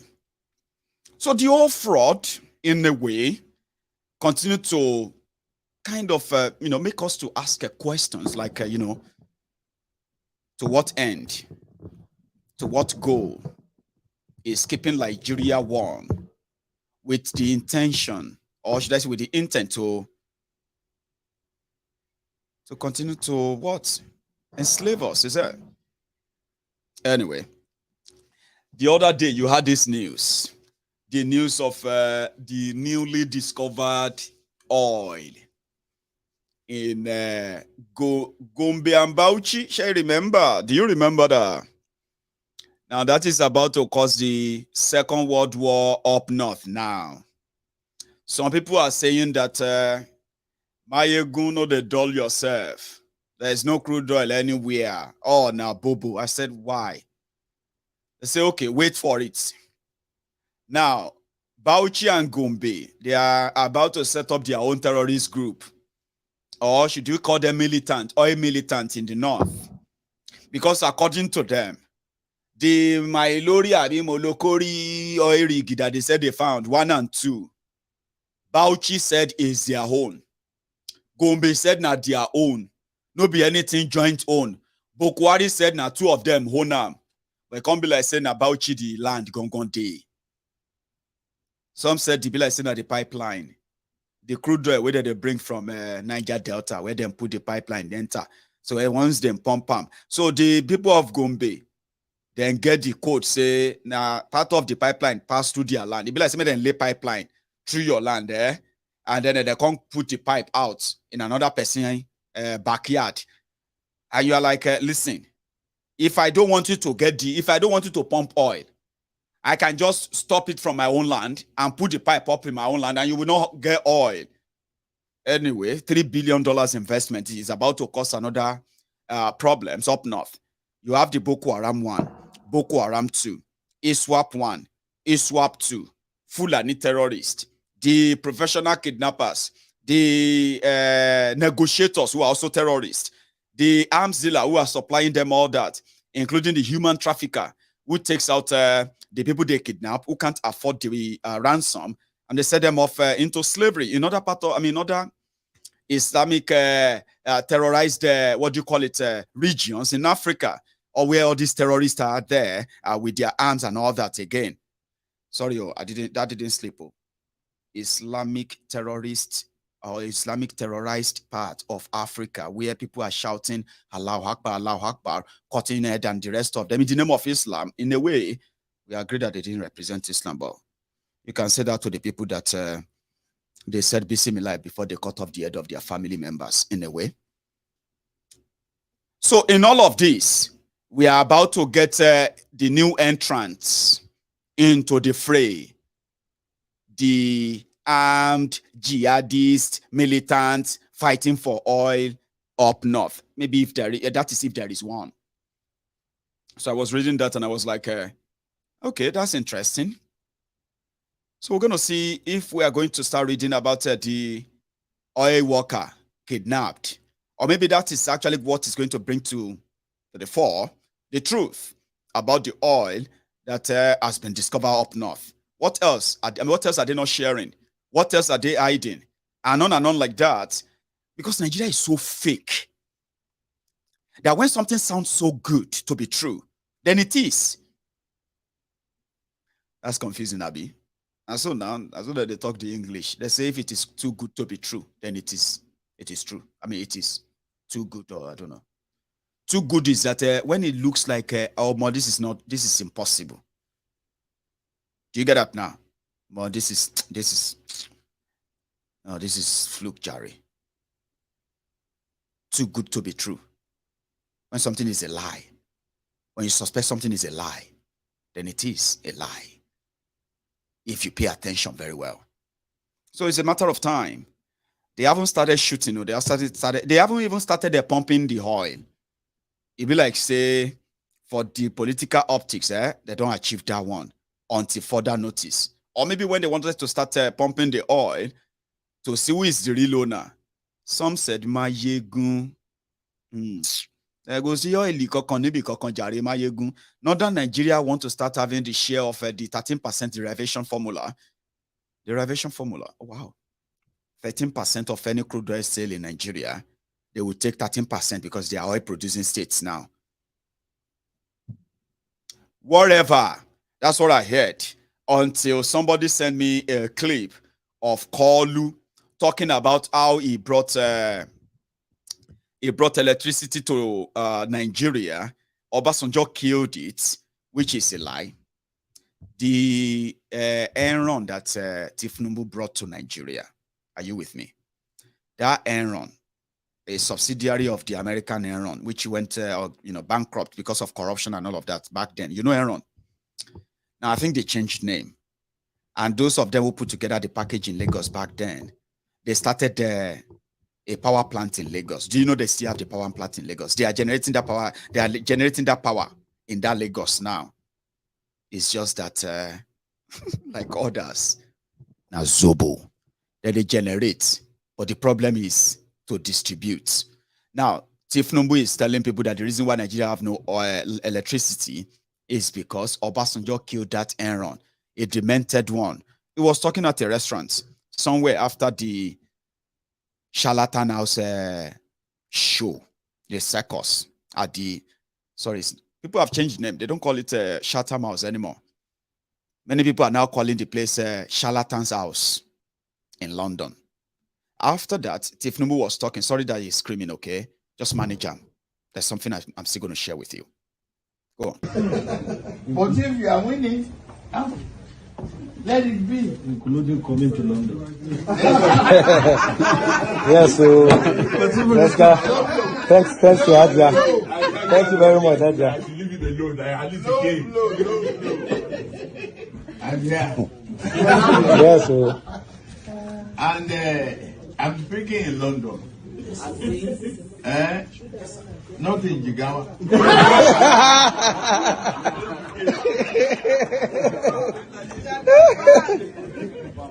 Jagaba. No. So it's a great thing that you are alive to tell this story. Just give the assurance of never to give up. Broadband creation, energy that you talk about, if they've taken our advice since the beginning of democracy in 1999, we brought investment that brought in Enron, and my deputy then is here. Yes, sir. And then so many other innovative things because of a great deal of exposure. The corporate council in America, they were ready as a consortium to get funding for us. Yes, opposition politics. The old man, Obasanjo, rejected it. The idea. Here we in Nigeria. These are the lies they tell. You know, when you tell lies many times, they become the truth. That you yourself telling the lie, you begin to believe it. Some of you probably believe that too. Do you? Obasanjo was building about 11 power stations back then, if you remember. They have nothing to do with this charlatan. Okay? So, at the time, not like now, there was no law that allowed them to build their power station independently. But under that same Obasanjo, that came to be. State could build one. I remember Benga Daniel also bought some power generating equipment for OK Moson then. You know, they imported a lot. They wanted to build power station so that they can test it by building a power station, 24 hours electricity for the government house, for themselves. He never did. They were building part of it, and I think they never completed it. Amosun came, used the remaining part that they could use out of the part they brought in, and completed it, and he was enjoying 24 hours electricity in Okemoson. That's exactly what this charlatan was talking about. He brought in an idea of a state should generate their own electricity. For Lagos State, he wanted to generate, he was governor of Lagos. He wanted to generate electricity for Lagos State. That should be the question they should be asking him. It has nothing to do with Obasanjo. Nothing. But there are many, many of you educated Egbons and you Lori Bruko Egbonfo that are looking for some of the cheap lies that you can use to push this relic, Tifnumbu, and blackmail everybody you can blackmail. And in fact, present him as somebody who is a genius, a smart person, because some of you are so dumb. And we can tell. Not because you old make you sensible. Some of you don't get sense. Old people without sense. Tifnumbu, he see himself as a very, very intelligent person among the fools that have managed to live in his full paradise. Because if they were better off, your life should be better off. Lagos State should have 24 hours electricity by now. He's talking about years ago. Obasanjo's power station that today they are saying he spent 16 billion. I think I have told you times here with that number that sometimes saying that again and again is one of the reasons why you will never possibly agree or take the truth. Obasanjo never spent $16 billion on electricity. The real story. He said he was building 11 power stations across Nigeria that could then help generate at least over 20,000 megawatt of electricity in Nigeria. Those power stations were existing until Yaradua came. The failure of Obasanjo himself, that is now the father of trying to motivate. People like that don't motivate people like us anymore. He's a failure, a living failure himself. How did he fail? He was building 9 power stations across Nigeria, right? That could possibly have helped your power generation today. They budgeted that the whole thing was going to cost them $16 billion. So within a year or two, they have started building this, about 9 of them, across Nigeria. I remember then, there is actually one in Papalanto in Abeokuta in Ogun State. A huge power station there. Obasanjo was one of them, right? Now, within a year or two, Obasanjo's government paid out over $3 billion. And Yaradua came in after that. Yaradua came in, and you know what he did? He wanted to probe the money Obasanjo budgeted for the power station, how much they have paid to the contractors, right? And that's the failure of Obasanjo. Yaradua wanted to retire after being the governor of Katsina State 2 times. He wanted to retire as a lecturer in Katsina University or somewhere to go and teach. He already received a terminal letter. A letter from his own doctor that he had a terminal disease. He could die anytime. So he wanted to retire. Obasanjo, in vengeance that Nigerians denied him 3rd term, the wicked old man brought a dying man to come and be president of Nigeria.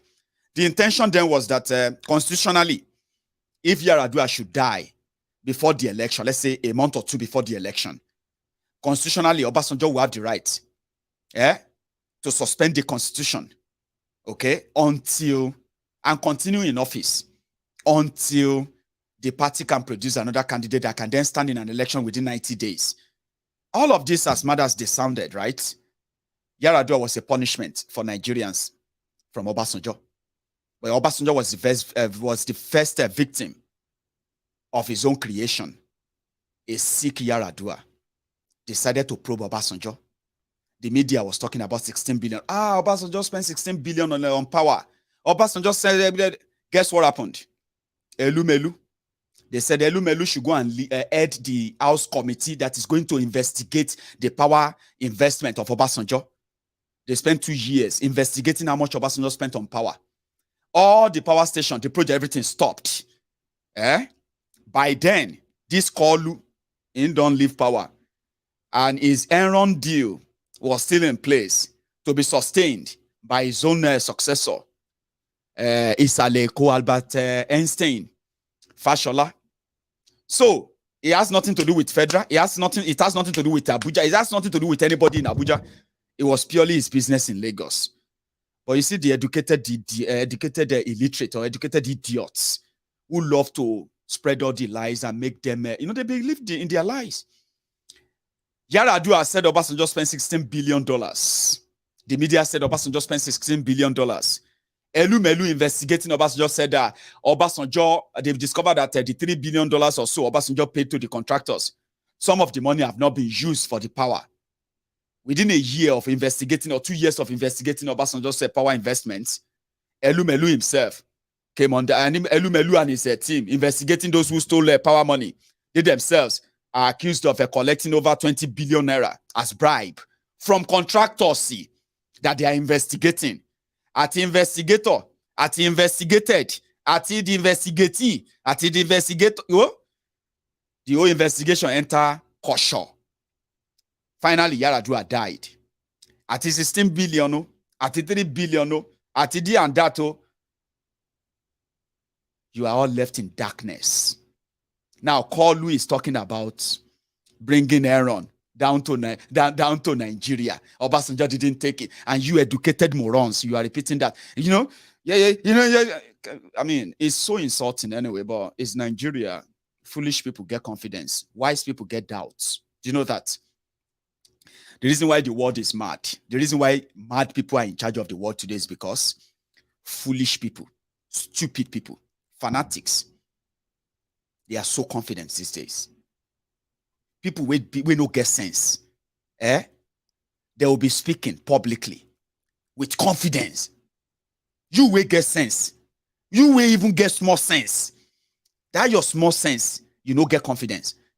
All you have to do is what? You are doubting yourself. What if, A times B plus C is equal to X, find X, X is A, B, C, D. Or you are confused. A foolish person go just say, X is A, B, C.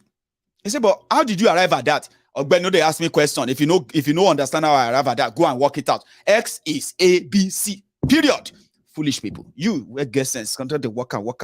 You get answer. You see the doubt yourself. That's how you arrive at here. Social media now give all of us some voice that make foolish people sound like they are intelligent if they can play the emotional game very well. And a lot of you can actually fall for that. No substance, no content, no real thing. Just blabbing because they are very, very confident of what they are doing. Hey, I will deal with you. I beg Mazi, don't deal with him. Forgive him. Forgive her. Say, are you talking to me? Do you know who you are talking to?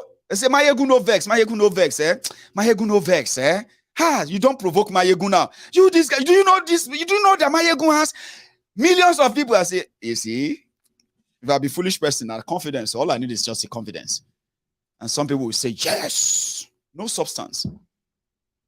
And that is why you have it today that foolish people are telling you, a foolish person like Tifnumbu, old as well, they are telling you about things that they have no idea of. Something like this.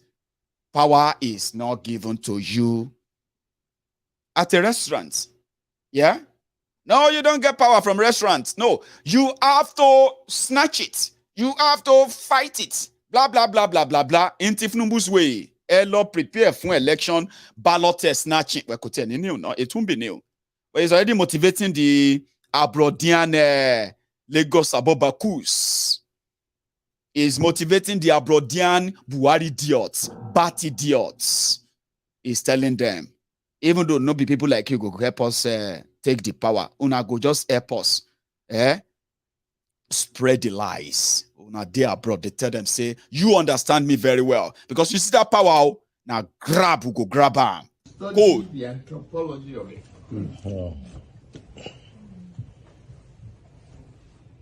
Where are we?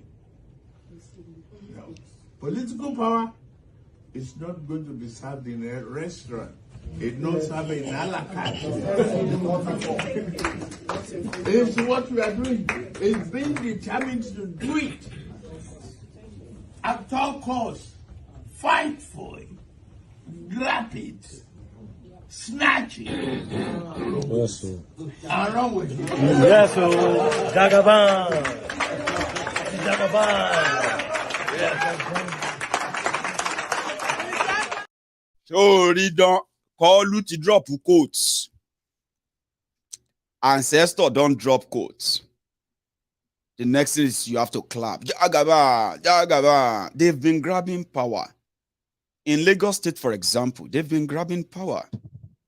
23 years after the smart Tifnumbu, who was possibly entering a metro in London, a metro in New York, or in Washington, or wherever he lived in America back then, Chicago. He became a governor, and 2022, they are now running a test for monorail in Lagos. He say, he's a very smart man. Umashu. Grab the power. Grab it. Run. It's not going to be served to you at the restaurant. Yes, he's right. They won't give it to you in the at the restaurant. But you can give away your own liberty at a restaurant where they feed you to give them away. Like some of you are willing to, free of charge. They're not even supposed to. They're not supposed to, you know what I mean? They're not supposed to stress too much to get that your endorsement. It's just there. You're willing, on the, for a pot of, for a plate of porridge. It's there. Just pay the price. Another one, which I want to touch, I don't think time is still going to be on our side to doing that, is, but I want to take calls. I don't know. I want to take calls. So what I'm going to do is this. I'm going to let you see this. I saw it earlier, even though I want to talk about it, but I won't talk much about it. The Lagos State, people destroying people's Atifku's campaign in Lagos. What's happening now? Lagos. They don't pay well. What's happening? Or I just want to say Lagos be your Lagos, Abi. Because this video of Atifku in Lagos, that same Lagos, somehow they give me some, I know they hear you, Lagos. God bless you all. God bless you all. I want to give you a short history. This history is about 53 years ago when I came to Lagos in 1969. There was only one old Tata bridge built by the Europeans. No second mainland bridge. By the Europeans. No mainland bridge. No Tafawa Balewa Square. That was when I came to Lagos. All of you were not born then.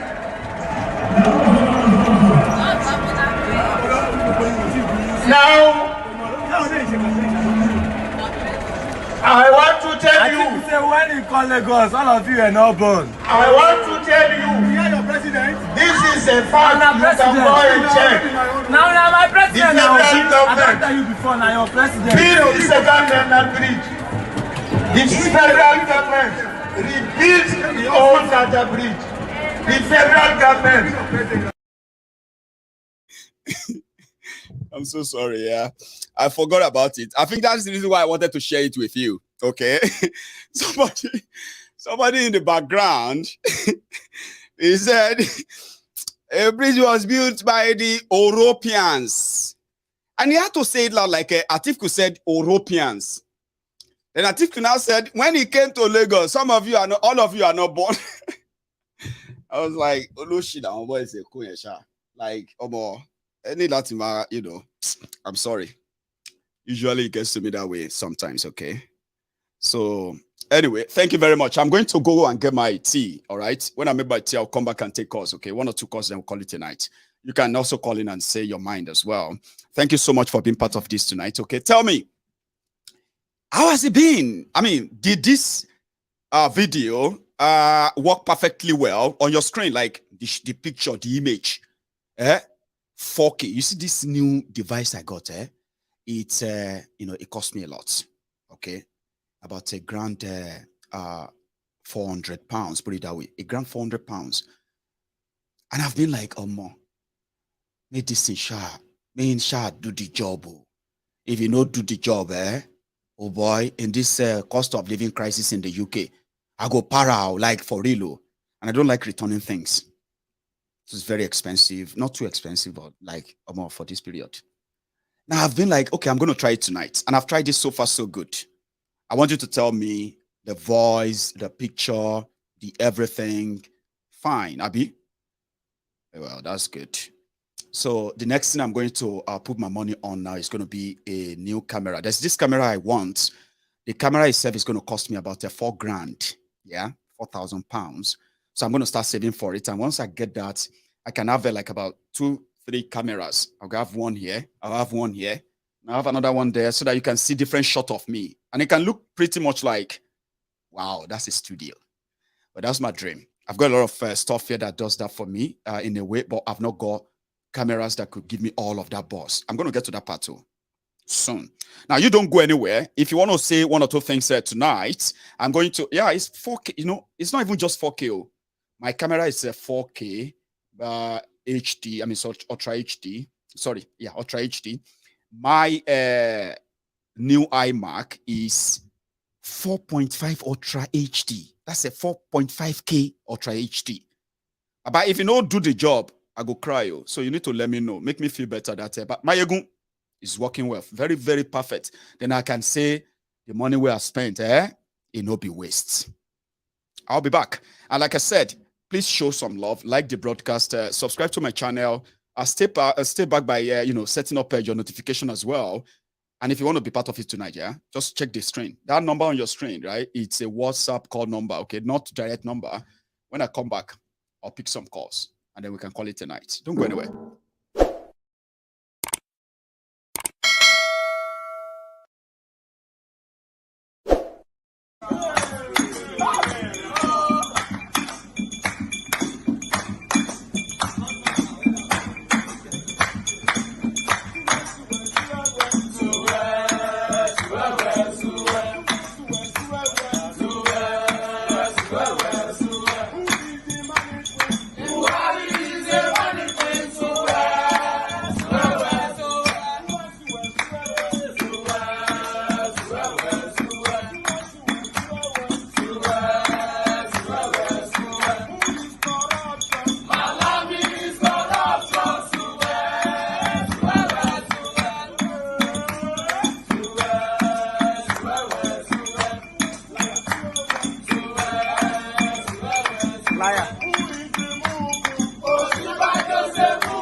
Onyedu iPod, Omeriwo n'Indizu, Ondime ya, Abakare, Mama Daora, Unapuri Meri Nandi win the war. Python dance 1, Python dance 2, now Python dance 3. Unapuri Meri Nandi win the war. Python dance 1, Python dance 2. Na Python dance the 3. Unapuri Meri Nandi bu Onyedu iPod, Omeriwo n'Indizu, Ondime ya, Abakare, Mama Daora, Unapuri Meri Nandi win the war. Python dance 1, Python dance 2. Now Python dance 3. Unapuri Meri Nandi win the war. Python dance 1, Hi there, Wabo. Maiyegun. Ahmed, how are you?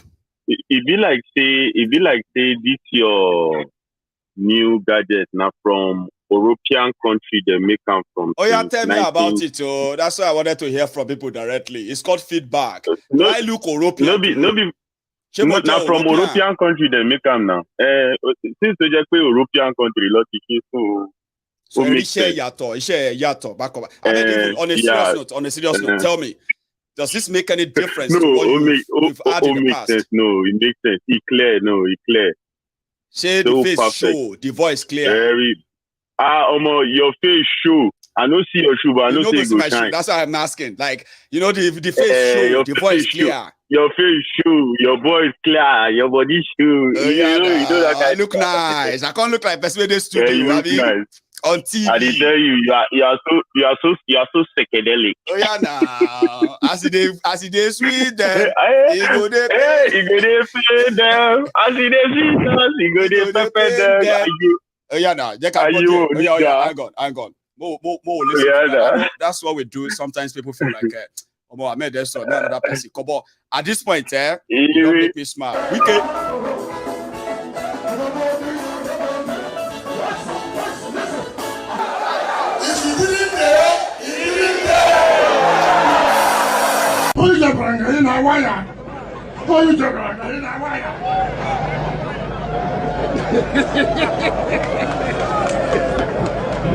How many them there? Why we not going? How many them? Hamid. Hey, Maiyegun. Thank you very much for that. I've been trying to work it out, and I'm glad that I got a better machine now. It seems to work well with my streaming. Yeah, it worked well with my streaming stuff. So I like it. Like say you go use the one way you get before. It be like say you go use and do giveaway because I see say people just Maiyegun, I need that laptop if you are not using it. State property. See waiting day on top arm. If Buhari grab arm, they're not going to release me until the end of 2050. They're not going to release me. Waiting day on top this system. All my see, Baba, I am so bad with it, right? Look at this phone. The phone is so old, it's broken. I choose not to fix it. I don't use it. There's no SIM in it. There's nothing in it, but I can't dash it. It's a very powerful phone. By the way. It's broken. It's all over. It's smashed. I can't. As I get phone. We say here is another one. Yes. I can't give them out. These are my past phones. They are broken. They are like supposed to be fixed and give out. I don't give out my phones because they are so few with. You know what I mean now? Yeah, I know they go anywhere. Yeah. If I die, maybe pack all of them. All of them. If they know they work again, pack them, put them inside the coffin. I'll die with them. Oh yeah, now we can go straight to the point. Oh yeah, you know? Ahmed. You see, you were talking about why Hausas hate the Igbo. You know, it's just a doctrine which they are put in their heads for a long time. I know. Maiyegun, you know the way we see people like I want Baba Awolowo, you know, like that. That's the way they see Ahmadu Bello, Tafawa Balewa, and co. But none of us saw Awolowo and co to the point of saying that, well, maybe because we not be all of us. You understand? Because we saw them in a different way. We saw them as you know, we saw them as leaders, but not to the tune of not be say to the tune of say anything, not be say to the tune of say anything with them, anywhere they follow them. Good. You understand? So you know what this Buhari, the criminals, Buhari and co, what they did after the Civil War, what they came and did was they used the image. Because you see, the Northerners, they have this thing. If they are following you, it go hard. It go hard. If to say, what in Buhari do so, if to say Buhari just bring small security, where we say they not to kill people, things balance small. You understand? Not be saying, escalate. Jonathan Dakalelo. Like it just balance and small, even though the naira just make everybody just balance and improve the life. I tell you, Siva. They go forever. They worship that Buhari. The way they don't worship him now, so they will continue to worship him. But Buhari Oshede Dojoala, Obayeje Dojoala, as in He spoil everything. By everything, yeah. That's why you see some of them for not they talk and say So that indoctrination, those them Buhari and Co, they don't use the image of the Tafa Balewa, the people like Amadou Bello, they don't use them project and say àwọn leader yín tó jẹ́ pé kí n bá ń ṣe torí àwọn leader yín, your life would have been better than this. So they keep telling them that these are people who killed your telling them. I get they that. Make sure, and they use the religion, they use the sheikh, the imams and rest. They use keep repeating that aspect, because if they don't use those people, they came in through the religion, they penetrate through the religion. So those imams, those Toba Soro, Toba Soro, everybody might believe because for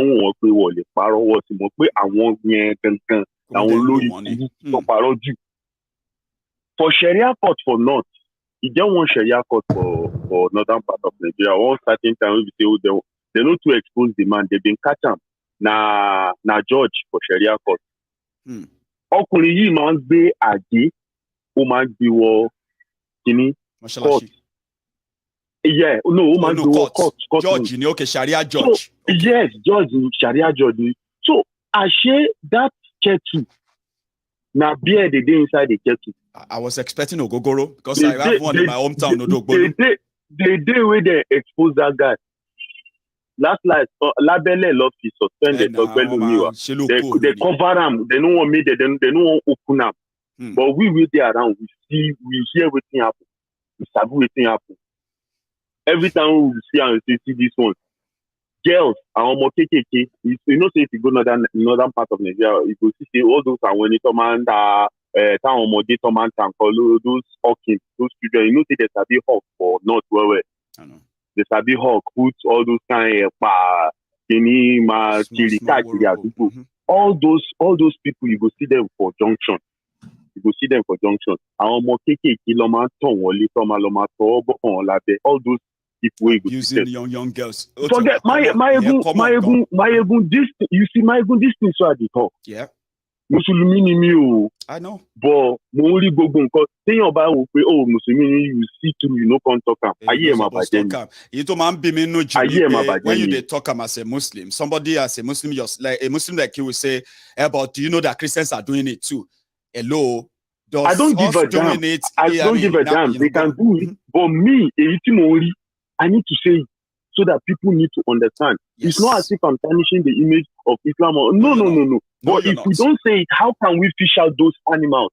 It is by making sure that they are not using Islam as a cover. And you as a Muslim, you don't take offense when criminals use Islam as a cover. I don't. Yes. I don't. Go on. I don't. So, you see that doctrination where our leaders say, I knew but it's better to buy a lot.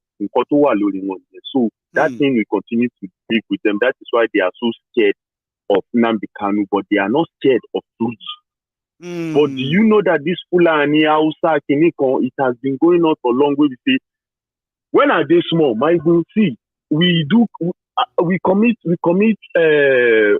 act of suicidal, as in suicide.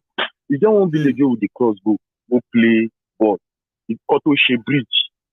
These two are the talk now. Around that time, I think that time probably around 2000, 2001. I'm a cross Omi. I'm a Kenu. Go cross, go the other village, go play ball. The other village, na Fulani, is just they call them Rugan Fulani. We can't go there, Ruga. Rugan Fulani, we go there, Ruga. We go drink there, no, do everything. So you can't get one day. I don't know what's happen. One of us can go carry. We go play ball for that. Because when they cross, go play ball. We can't cross, come back. I'm a great Kenu. I'm a cross. So as you can't go play ball. I don't know what one of them do. One Fulani guy, Omokekiri, in the carry their cattle under one malu. Be mi mo nǹkan tó pa wọ́n pọ̀. Ọmọ ẹbọ ṣe bẹ̀rẹ̀ sí jábọ́ ọmọ yẹn ṣe lọ pé nǹkan go call in seniors kan. We dey field na we see those ones. Wọ́n yá àdáwọ́ yọ money They didn't even come and find out what happened. I'm telling you, they didn't come. That's them beat the boy. The boy, it be like the boy don't go tell them say one no malu. No, they cherish their malu. They cherish their malu. So this guy, he can't go tell them as they come.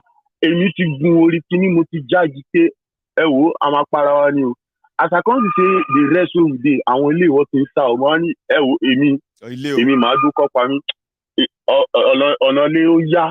Oh boy, we reach our day Kenu. Now so we begin come up close, dive inside water. Now so we cross that water.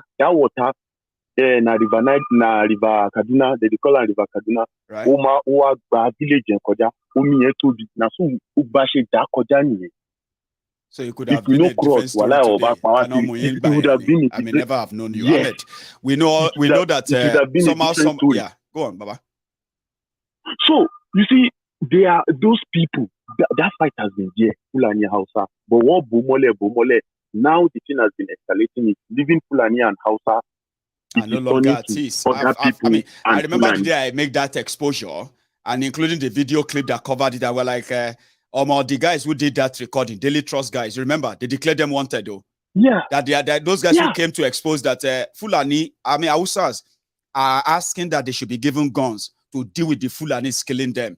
That they are making them to be quiet all this way because once they talk, they say Hausa Fulani. They say they're all together. Those guys who did that documentary, they had to run away. Maiyegun, you see that documentary that you share? Yeah. Katsina State, New Zamfara State, New Sokoto State, New State where you see. Now between Fulani, like Sokoto now between Fulani and the Hausas and the Gobrawas where they there. Now in be they fight. No be saying anybody. If not, waiting make Fulani they torment the people. They say they're saying Hausa Fulani.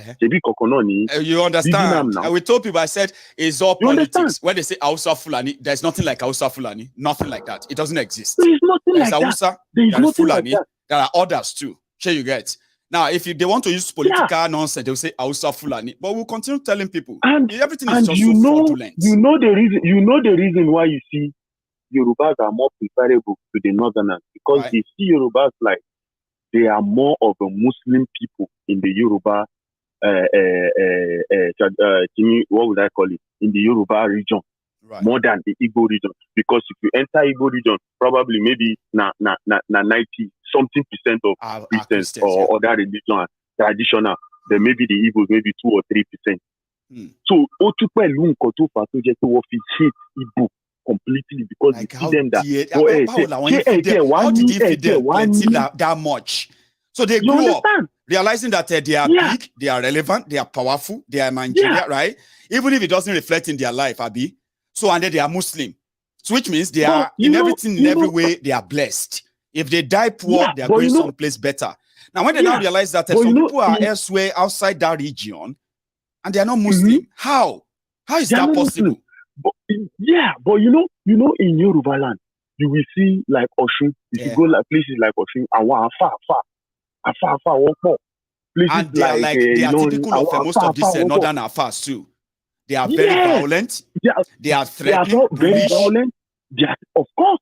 And they actually support all this violence in Islam as well as a punishment to anybody that is a non-Muslim that they feel offended them. So you are right, Oshun. Of course. So even Bora is not that fanatic about Islam. It is now that some Muslim clerics in the north, in the western part of Nigeria, are beginning to wake up to reality. To speak against those characters. That is why you see that our father used to come out that talks about Yoruba nation.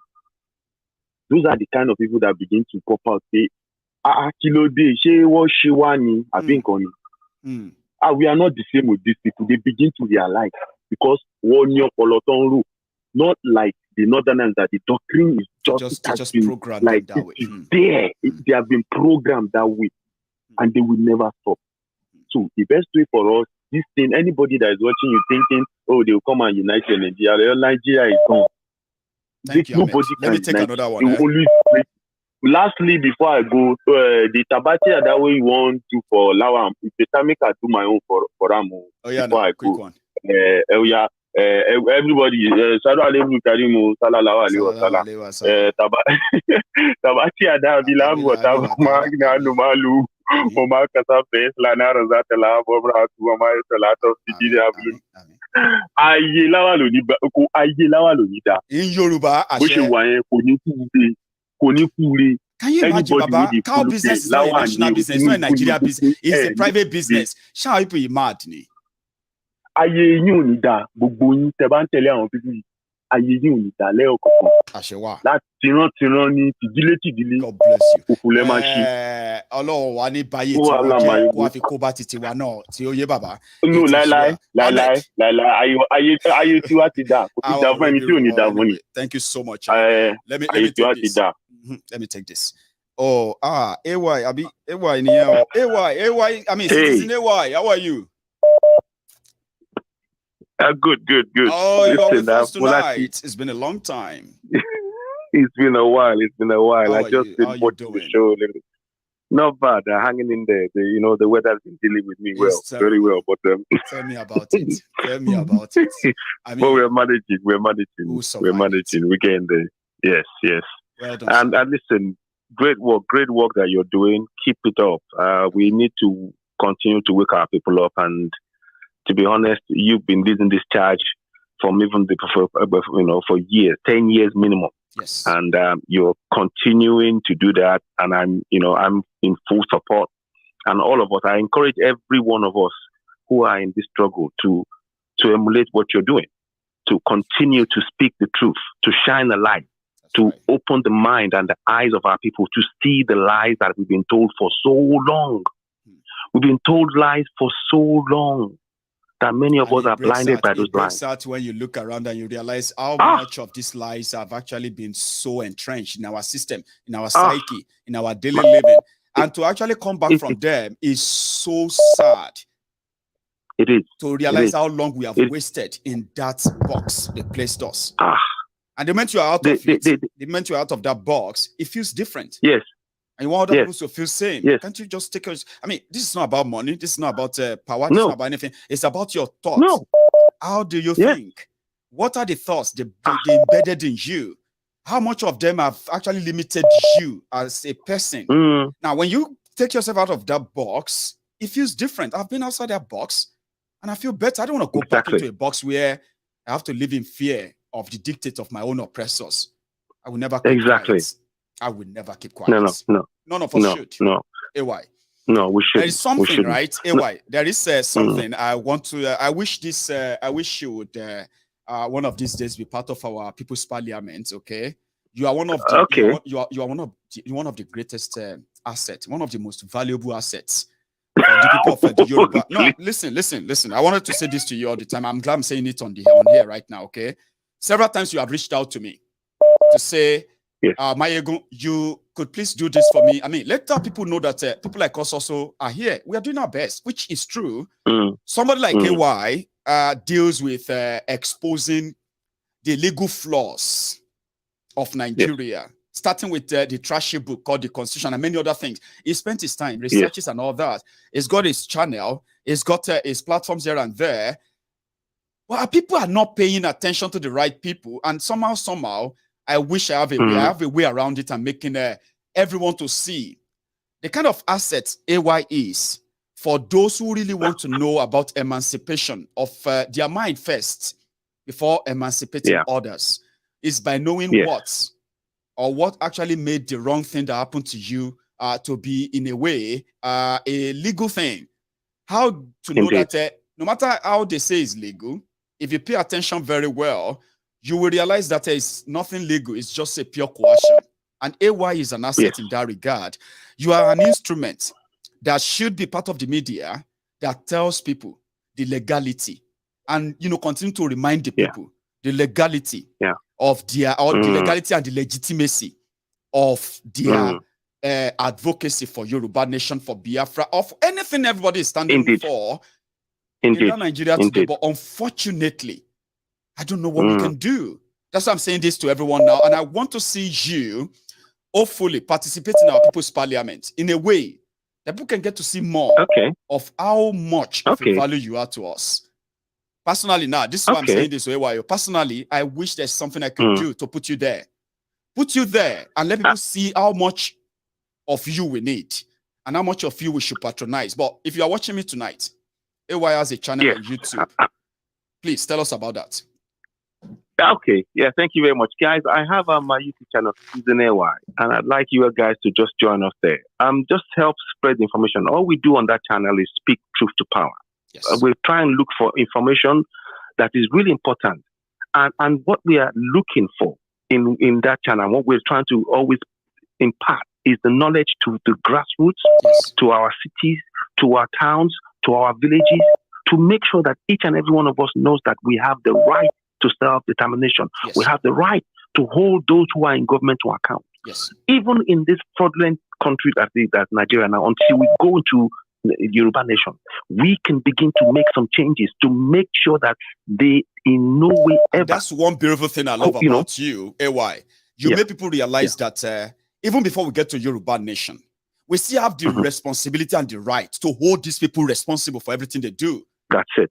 Whether you support them or you don't, you see, have to hold because whatever they do right now affects you now and also later. And you may not be actually strong enough if you let all this they are doing to you to pass by. You may not be strong enough to fight them again in that future if you don't fight them now. That's one thing I respect about you, AY. And I really, really want you to show up and show the face on the People's Parliament one of these days. Will do. I definitely will do. So just AY before Citizen I go, or Citizen AY on YouTube is easy to find, you said. Yes. Just type in Citizen AY or hashtag Citizen AY and you will see me. The platform will become up on YouTube. And we're also on TikTok. We are on Instagram. We are on, forget Facebook. Facebook is not reliable. Forget them. So Instagram, Twitter. They did most damages to the people who really wanted to speak their truth. I remember. Exactly. So, but one more thing I'd like to add, please. I want people to be aware on the platform Citizen AY. We have this. I've got this song which I play. Yes. It's the song called "How Long." It's in Pidgin, and what we want people. It's a song that is an empowerment song. It talks about the Constitution of Nigeria, how fraudulent it is. It talks about the right for people to self-determination. Yes. It's a song that you will see again on Citizen AY and listen to it. And I play it in almost all of my clips when I'm doing now, because it's to send a message of awareness to our people, to wake them up. And it's deliberately in Pidgin. How long gonna go they suffer? How long go? My people, we don't tire inside Nigeria. Now slave camp we there, so on and so forth. It's in Pidgin to wake our people up, because we need that connection. The people on the ground are the ones who we need to wake up more than anybody else. Once they have that information, they can empower themselves. And it's about empowerment of self here, to be able to work as a collective to free the community from bondage, because we are. And it all starts from here. So it starts from our mind. It does. That's how we can say emancipate yourself from this mental slavery. None but ourselves can free our mind. God bless you. Have no fear for atomic energy, because none of it can stop at the time. How long must they keep our profit? How long? While they stand aside and sing, whoa. Some say it's just a part of it. We've got to fulfill the book. Yeah. I want you help to sing. This song of freedom is all I ever hear. Redemption song. Redemption song. So that's bless you, AY. I appreciate your time with me tonight. Let me go to another person, and I appreciate this. Yes, so my friends, thank you so much. So everybody who listening to us, Citizen AY or AY Citizen on YouTube and every other platform, please give him a bit of a shout out. He's an asset, and I'm going to really I'll work on him at some point. It's something you can't just miss or just pass by. It's useful. At some point, I'll let you know more. Hello there. Yeah, good evening, Maiyegun. Good evening to you, sir. How are you? I'm fine. This is Frank. Frank. From Edo State. Franco from Edo. How are you tonight, sir? Yeah, I'm fine. But now, markets are the bezel, so... Tell me about it. What do you face? I just want an observation. Okay. You see, there's a tiny bomb we're sitting on in Yoruba land that it will explode. I don't think there's much we can really do about it. And it is this religious crisis.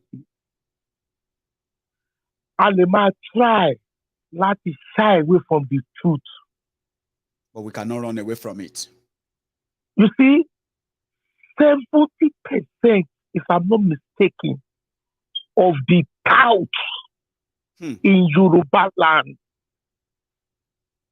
Àwọn èèyàn mi tó jẹ́ Mùsùlùmí, ẹ má bínú òtọ́rọ̀ ni mo sọ o. Franco, Baba, fire on. They are Muslims. 70% of the couch nílẹ̀ Yoruba, they are Muslims. And this because when they make small money, they want to go to Aji. They will say, Alaji Eleyi is silver, Alaji is silver. And you will see him at the bus stop, still bullying and extorting people, innocent people. I'm following you. People, you see, sir, let me say something, Frank.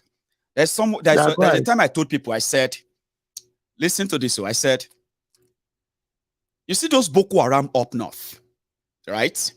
They enjoyed, before they turned, to what they are today, right? They enjoyed the political patronage, support of the political class of the northern Nigeria until they couldn't manage them anymore in that capacity and they became what they have become today. I said Yoruba land, for example, our own future Boko Haram, our own future terrorists, they are coming from the Agberos, the thugs, the touts, all this you've just mentioned now. They will make up those in the future when the system can no longer give them the free hand to do what they are doing right now, either in the name of religion, or in the name of politics, Now that you are raising it, that if we pay attention, which is true, Sikiru, Fatai, Samson, and other names like that, even though they are not practicing Muslim, but indeed, they are mostly, the tout in Yoruba land, they are mostly Muslims. I agree to that. Franco. So, as I was saying, a perfect example, and I hope it program the wife is a Christian. But we notice one thing in the conversation they may appear. If you say anything about the Muslim, cooking fair for at least Ahmed was telling us some scenarios in the north, which he as a Muslim saw. Yes. And he feels this is not good. It's not right. This is not what teaching. And it could point it out. This, my friend, can never point it out. He will defend it. And he's quick to point to any abnormalities from the Christians. Just to deviate from taking responsibility. Exactly. And Yahweh Christian.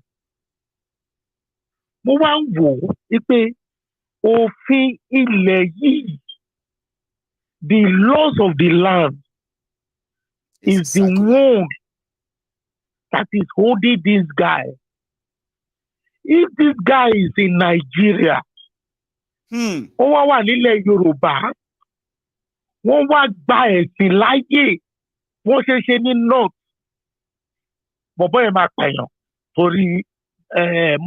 Islam. In the name of Islam.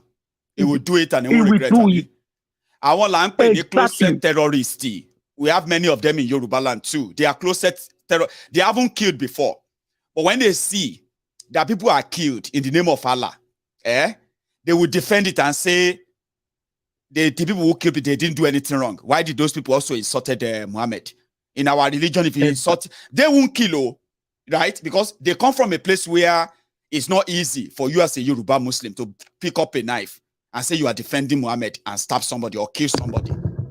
Your family will tie your hand, tie your leg. They will take you to a place they are treating mentally deranged people. They will automatically know that you are mad. in Yoruba land. But because they can't do it, they've not seen anybody done that in Yoruba land in their life, Abby.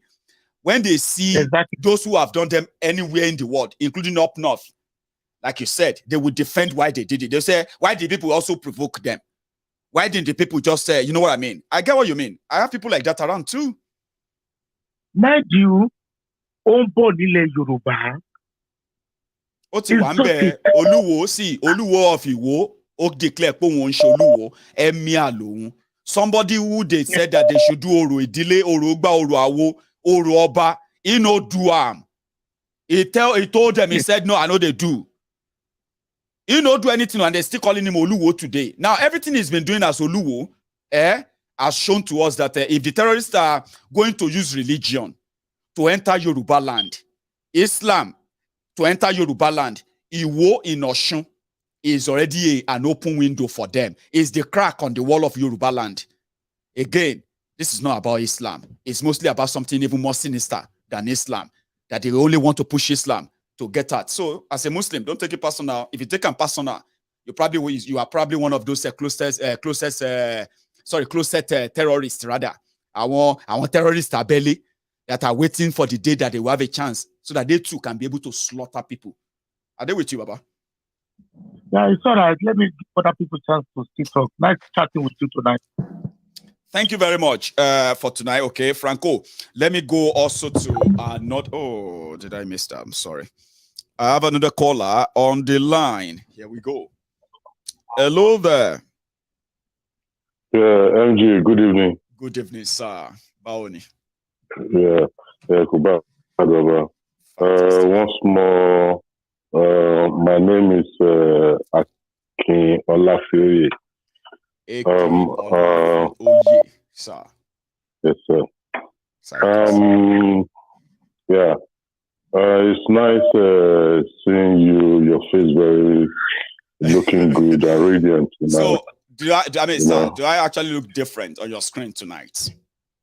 Definitely. You could tell. It seems maybe this is HD or whatever they call it. I'm not very good in I mean, it's good. Anyway, I've got the best of the best support over the years, okay? And it's always good that you should all witness my improvement. And if you mention it the way you are just observing, acknowledging it now, it means that, yeah, they noticed. I like that. So then I'll do more and more until it becomes something that people will be like, wow. Here you go. I saw the display. Yeah, I saw you displaying them on Facebook. Yeah. It's not about 2-3 days ago. I think it's about 2 days now. I got them and it's so good. Thank you. MG, thank you for flushing the heads of the deranged Nigerians. Majority of Nigerians, the Abroadians, the Beleleshuas, the Monleshuas, the Agberus, the Abobakus, the Oshogas, the Manjiris, the All-Righters, the Facebook bandits, all the above. Yeah, I'm not so. All the cyberbarians. If you don't remember everything, you just round it up with all of the clans of the cyberbarians. They have a clan in their camp. They have an empire anyway. The empire that will Wolule very soon. We'll see now. Go on.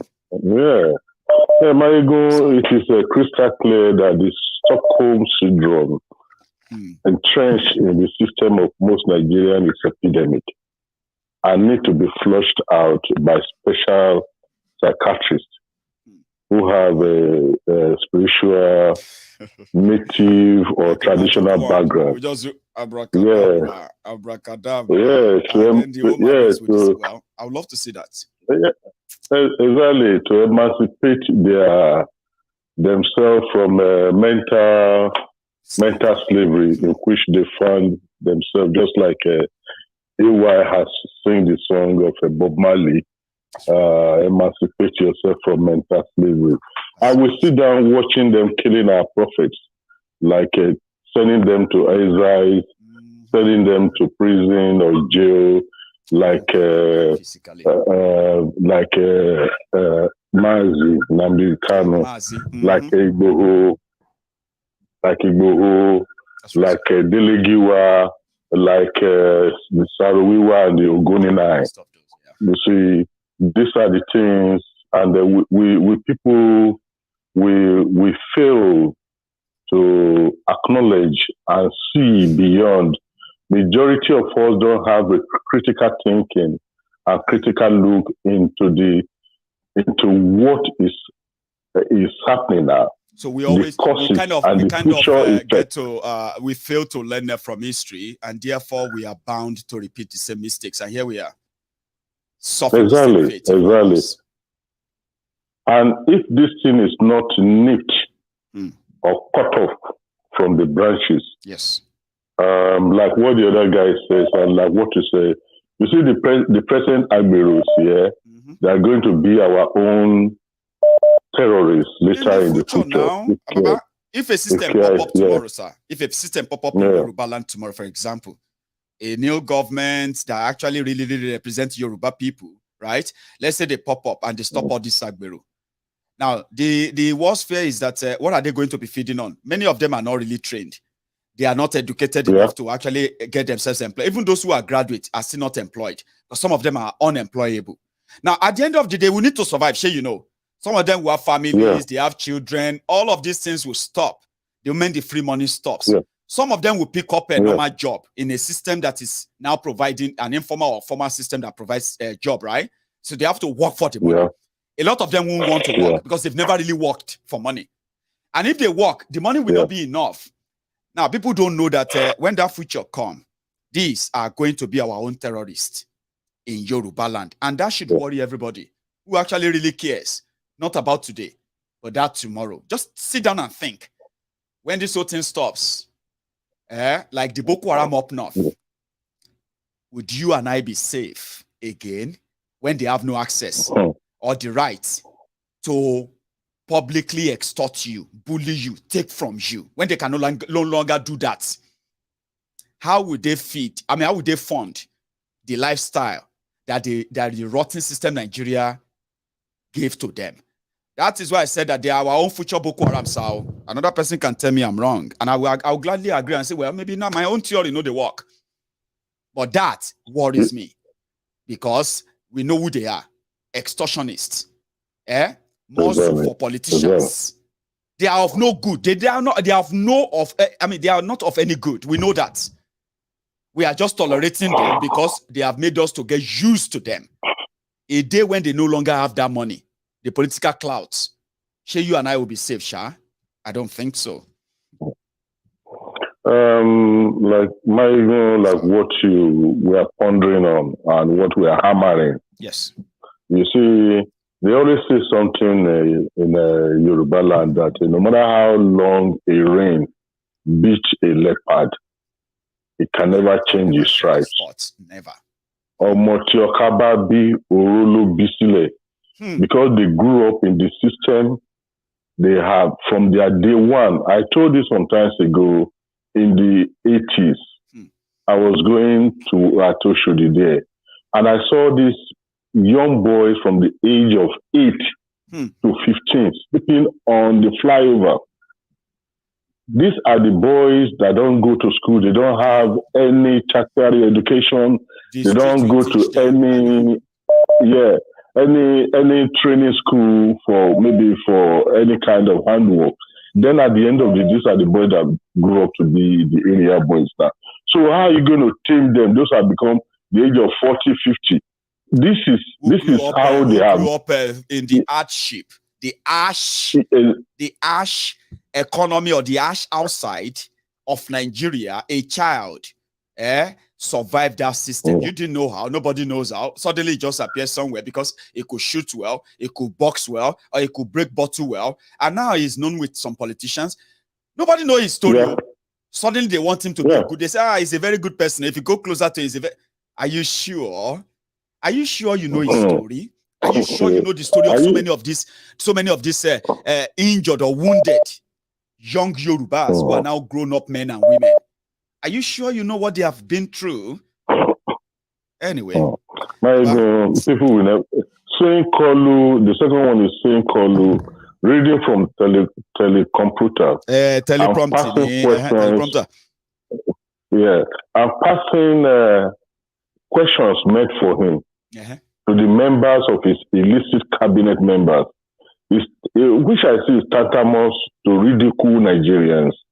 And some people, they were even telling me that, look at Joe Biden telling Fauci I say, why are you comparing? Yeah, why do you always like to try to make things that are not even there? Look at this man who cannot, with his theatrical brouhaha, and and every other thing that doesn't make any sense for real, that now made him to be talking in the language of the gods. Esa, you mentioned Biden and Fauci. Yeah. Now, Biden is the president of America. Fauci is the national, what do you call it? Can we even call him the national doctor on COVID and everything around it since it all started? So, which means it's an expert. That is area of specialization. So you get the Biden was answering question from, is the president of America. He's answering question from the journalist. Then they asked a question about the COVID. Fauci was there and he said, hey, come here. He will answer it and give you the real detail. The real information. Exactly. Tinubu wants to be president of Nigeria. He read it, proposed, he said, I'm going to do this, I'm going to do that, I'm going to do this. Now, you've read all you wrote. Now, we want to ask you questions directly now. Now, tell us how you're going to do that. How about you tell us? Because now you they seek for job. But you look at, he said, is a team ship. That number one question, give that one to Erufai. Baba Magbo. The number two question, give that one to Ayade. The number three question, give that one to wait till me that guy name, Bajabi Amila. The number four question, give that one to the so person. I say, you know, Esther, number four question is about you now. It's about your childhood. It's about your education. It's about your healthcare and every other thing. How come you want me to make another person answer that one? If that's not a shame, Baba, then maybe all of us get shame. And they say that you can't shame the shameless. Yeah, that is why I said it's a theatrical avoidance of shedding light on his age, his health, his CV, his comical display of his eccentricities. You see, the so-called charlatan themselves, those people who say they are the you can see them displaying their carelessness about whatever is going on in Nigeria doesn't really bother them. It's about the money. Like power corrupts. Yeah, they are after the power. Say, let's go and grab it and run with it. That is, they know the efficacy, the power of corruption it's in just power. About the grabbing. Like what? So like what I read, what I read in the school in those days in government, it said power corrupts. And absolute power corrupts absolutely. That means it's a dictatorial system of government that they are operating in Nigerian system of administration, not the what they call government of the people, by the people, and for the people. But this is a government for themselves, for their family, for the owners of Nigeria. Exactly. So it's so they just came to ruin Nigeria, and I just very well. And I pray that you see the disintegration of Nigeria is in their hands. So let them continue to do it. So they will lule here, they will lule over there. So, see, Babu, let me take one more and let's call it tonight. My time is so long gone now as well. And thank you, hopefully this quality of our broadcast will improve more and more enough that those who are seeing us for the first time, they would love to stay. So, Baba, thank you so much. You should have a good one. Thank you, Baba. Yeah. Thank you. Now, I've got hello there. Maiyegun Baba, the 10-star general. Yes, sir. How are you? Long time. We praise God. Oh, now wow, now really long time. You know, say you they crack the thing. You rubber don't hit road. You know they stop. God bless you, my brother. I know. Well, it is what it is. As much as I've missed many of you, I bet many of you never actually really missed the show that much because you've always been behind the scene. I can feel that. Oh, definitely. We don't feel miss those talk now. Which one you there? Apart from the time where I did Nigeria, where you told now she told no go feel easily get struggling to get connected again. You know, so you just instead wow they suffer myself like this, make I just go, you know, until I come back and relax. But thank you for all the people where they support this program where they keep on going on. We praise God. Let me thank them. So, I have been so lucky to have the best of the best people around me, and I have been so good in utilizing that as well. And it can only get better. Yes. Thank God. And I see your display is beautiful. You too, you go feel me. You see, every second when I look at my screen, I'm like, now maybe this. I look nice. Okay, let me smile. You know that kind of thing, Because I can imagine what it looks like on your screen when you have that your big flat screen, and you are watching and you're like, look at my it be like say make a come out for that TV. Come out. Make we remove her, make we put her for here. Yeah, but it get to be. So thank you so much to all of you. Where they put this smile on my face, because now they put the smile. See Maiyegun, smile. If I still remove you from my big screen, I will put you down there. Because Nigerian politicians. Don't worry. I go help me content. Only that one I go say you do. See, Baba, even me, I won't come on myself for here and put for this table. I say, oh man, maybe this year fine. You know that kind of thing, So you can tell it's all from a family that we feel positive around ourselves, and we are not just thinking about ourselves. We also reach out to help others too, which is something that actually makes us kind of. I think that's what actually built a bond for us here. In a way, we see ourselves as wherever we might be. We just see ourselves so bonded that we could help ourselves as much as we could. So I appreciate that, Baba. I do. Right. And thank you for also acknowledging it anyway. So yeah, go on. So my brother, I just want to comment on two of those things that we've been talking about. The first one is the issue of the future Boko Haram of Yoruba land. Oh, you know, that actually touches you too, because I've been saying that many times, and I'm glad that people are beginning to see it too. Like, what's going to happen to them if all this they are enjoying today, all of these things that they are using them for today, once they are no longer there, how are we sure that the rest of us are going to be safe in Yoruba land from this? Well, let's. You see, the only one thing that disturbs me about Yoruba land. Even though it's got its very clear solution, you know, but the only one thing that disturbs me is if there is no political stability in Yoruba land after this Nigeria horror era, you know, that will create and when I say political instability, I'm talking about these people who are at the top quarreling with each other over personal issues. You know, not understanding that if you set your hands to a plow, if you say this is a nation, if you say this is a company, we are all building together. You forget about, you die to your own personal things. You know, you separate your private life from business. Somebody insults you and insult you here and there. That's a private business. Deal with them privately. If you are going for Yoruba nation, go for Yoruba nation. But I believe the solution to that is going to be a proper legal system, a proper legislative system put in place. Including proper political process. Yes. You said including proper political process, because when you want to carry out any kind of effect, you need the people that believe in it to lead the charge. That's right. When these guys, like you said, when this whole thing finally crashes, right? You need people who have the clearer political understanding of why they are representing the people is to take people out of it. So let's say process out. See, I'm even planning that I'm going to do a very studious program on this.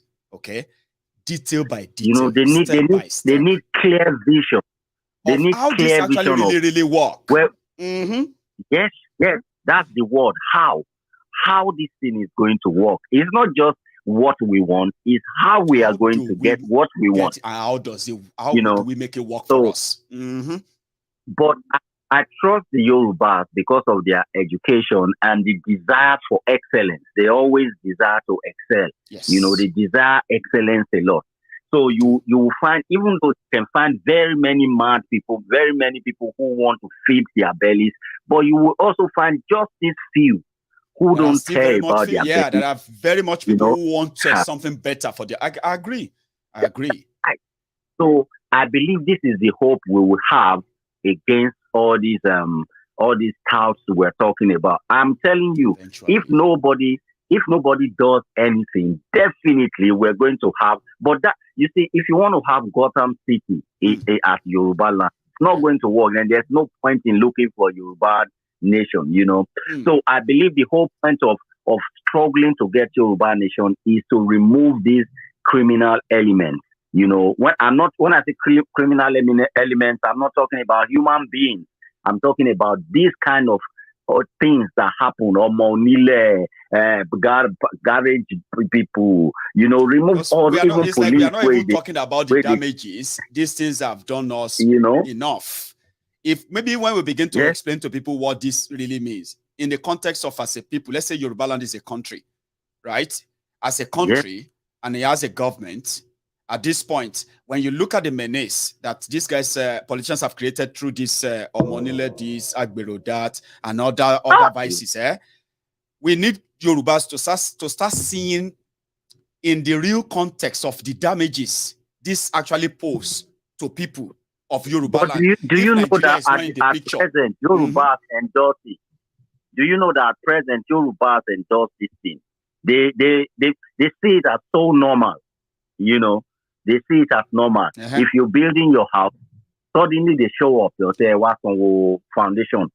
You build to decking, what's on decking.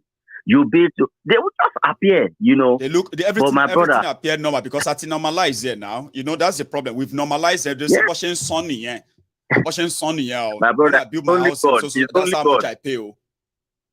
It's not normal. It's not right. It's only God who saved me. It's only God who saved me. When I went, the first time I went to Nigeria after a long time, which was 2019, 2020, when I got to Nigeria. No, but it's Bamidanu. Because if you see me and we are not with your money. And I will challenge them like this. Me and my brother, we would challenge them like they have their guns. Is that not terrorism? They have their guns. They have their cutlasses. They have everything. They are like 30. I have videos of them. Of police. They have DPO. They have judges. They have army. They have everybody in their pocket that they pay to. If you run to them, and then you go no say it's beyond the cutlass they are showing you. Okay, don't know the thing say you get money or you come from abroad. Okay, by the time you run to those places, you now realize that it's more than just those cutlass. What kind of system is correct? That? So that is one that I wanted to comment on. That I believe that you see all these Yoruba nation, Biafra that we're talking about, they are not things that are being created by human hands. Believe me, I will not lie to you. It is God who is engineering all these things. That is why, you have to know why would God be doing all this. It's because he wants to establish a nation for himself. Look, my YouTube channel, it will start this month by God's grace, and I'll be dealing with all so that people can understand what Yoruba nation means, what Biafra means. They are the key freedom of Africa, period. And you see, Mali has been able to cut down France in every way. However, it's just for Mali's sake. Easy, they've only been able to free Mali. It, and they will survive. Yeah. Exactly. So, but Yoruba nation and Biafra nation, they are not going to come just for Mali. They are not coming for just themselves. They are coming for the whole of Africa. Yes. And it's just going to begin like a little snowball, but it's going to grow and like grow and grow. A rolling stone or a rolling that wow. It's going to sweep through Africa. It will take maybe 10 years, but the whole of Africa will become completely free. Europe will destroy themselves anyway. Let me just put my own down. Let me rest my case. Thank you so much. You are my last caller anyway. I have just been told. Hear me, sir. I know. I have just been told now that you know, Yewande is about to go to bed. Our time is so fast spent. I am going to the back again next time. So thank you for that closing one. It's a good one by telling us that our freedom is in our own hands, and it's ideal if we know why we should fight for it, because we might be the what do you call the springboard for other freedom in Africa. So I agree. Baba, thank you very much for spending your evening with me. Okay, stay safe and all the best. Nice one. Thank you, sir. So this is where we're going to draw the curtains tonight. Our time is far gone again. I wish we could just be here again all night. We couldn't. But another day is just upon us. Thank you so much, everyone, for your time, for spending it with me again. If you are still here, okay, you can like and share this broadcast still. Subscribe onto my channel if you haven't. And then, yeah, you're going to be with me next time. Thank you. All the best, and then good night. So something I wanted to add, but I feel like the more I talk, the more I delay. Let's just go to bed. Good night.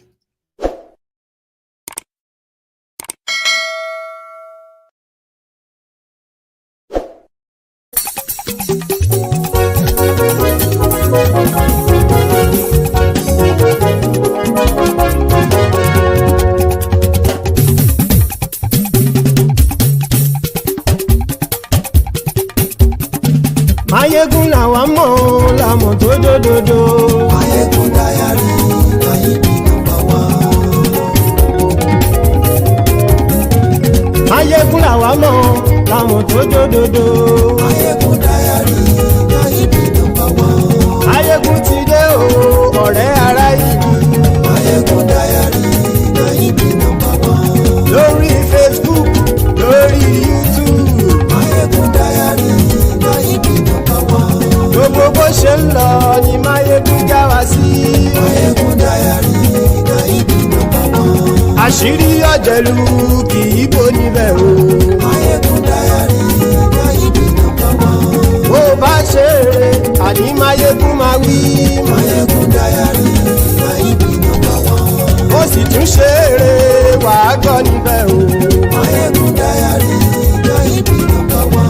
Maiyegun Diary, Diary Politico. Maiyegun Diary, Maiyegun #1. Godfatherism kò sí lọ́rọ̀ Maiyegun. Maiyegun Diary, Maiyegun #1. Ẹ farabalẹ̀ sẹ́ o, kẹgọ́rọ̀ lẹ́nu o. Maiyegun Diary, Maiyegun #1. Àní Maiyegun làwa mọ̀ tó dòdòdò. Maiyegun Diary, Maiyegun #1.